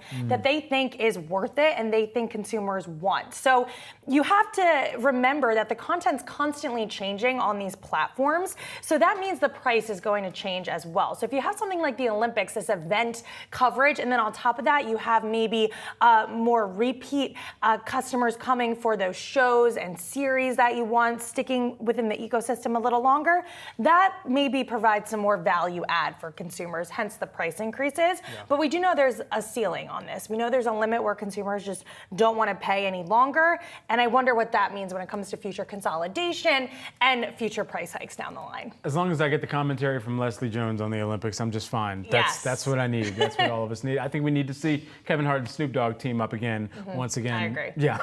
Ali, thanks so much. Appreciate it. Thank you. Well, everyone, Boeing's Starliner crew launched its first manned space mission out of Cape Canaveral, Florida this morning. Now, this launch had 2 trained NASA astronauts aboard the rocket, but the future many space companies are hoping for here is one where everyday people like you and me can buy a ticket, head off to space as a tourist. But how much should that cost? Here with some of the info, we've got our very own Inez Ferre. I say free, Inez. What do you say? Oh, yeah, Brad. Well, listen, I do not doubt at all that decades to come from now, we are going to be seeing these flights a lot cheaper, a lot more accessible, and mankind will be going to space and Mars. But that's a different story. Right now, we want to know, how much does it cost? Look, Virgin Galactic is the one that really has the most transparency as far as what their tickets cost for flights for everyday tourists. So remember when they first were launching, they had announced tickets at around $250,000 or so. Then they announced that their prices were going up to $450,000. They have a backlog of about 600 people at that lower price point that will be flying for $450,000. But now they are aiming to do 125 flights a year to fly 750 astronauts per year. So they recently announced a price hike to $600,000 per ticket. That's for Virgin Galactic. Blue Origin has not said how much their tickets cost. In 2021, they auctioned off the first ticket where they were flying with Jeff Bezos. That was auctioned off for $28 million. There are some who have reportedly paid about $1 million. Then you had William Shatner that went on that flight. Look, some of these tickets also, remember that they're almost for publicity as well. So they may be free for a lot of people who are these stars that are going on these spacecrafts. And then you have SpaceX that had its Inspiration 4. That was orbital, and that was with 4 people that were on board, and that was to raise money for St. Jude's Children's Hospital. Now, does SpaceX want to get into the commercial flights for everyday people? We're not sure yet. That's their focal point. They have so many other projects. They have so many that are being funded by NASA and are doing so much with governments, et cetera, that it's unclear whether they'll take that route. But certainly you are going to see more of this. And even space hospitality. I was just talking to somebody about that, about being up in space, having a cocktail. I mean, we have sent so many people to the ISS. Why not be able to send paying customers to a place where they can see the stars and look at the Earth? Yeah, indeed. All right. Well, that one of the wealthiest forms of tourism here. Yahoo Finance's own Inez Ferre closing out wealth here on a strong note. Thanks so much, Inez. Appreciate it. Thank you. Well, that's it for Wealth, everyone. I'm Brad Smith. Thanks so much for watching. You can stay tuned for Market Domination with Julie Hyman and Josh Lipton. That's coming up 3 p.m. Eastern Time. You do not want to miss it.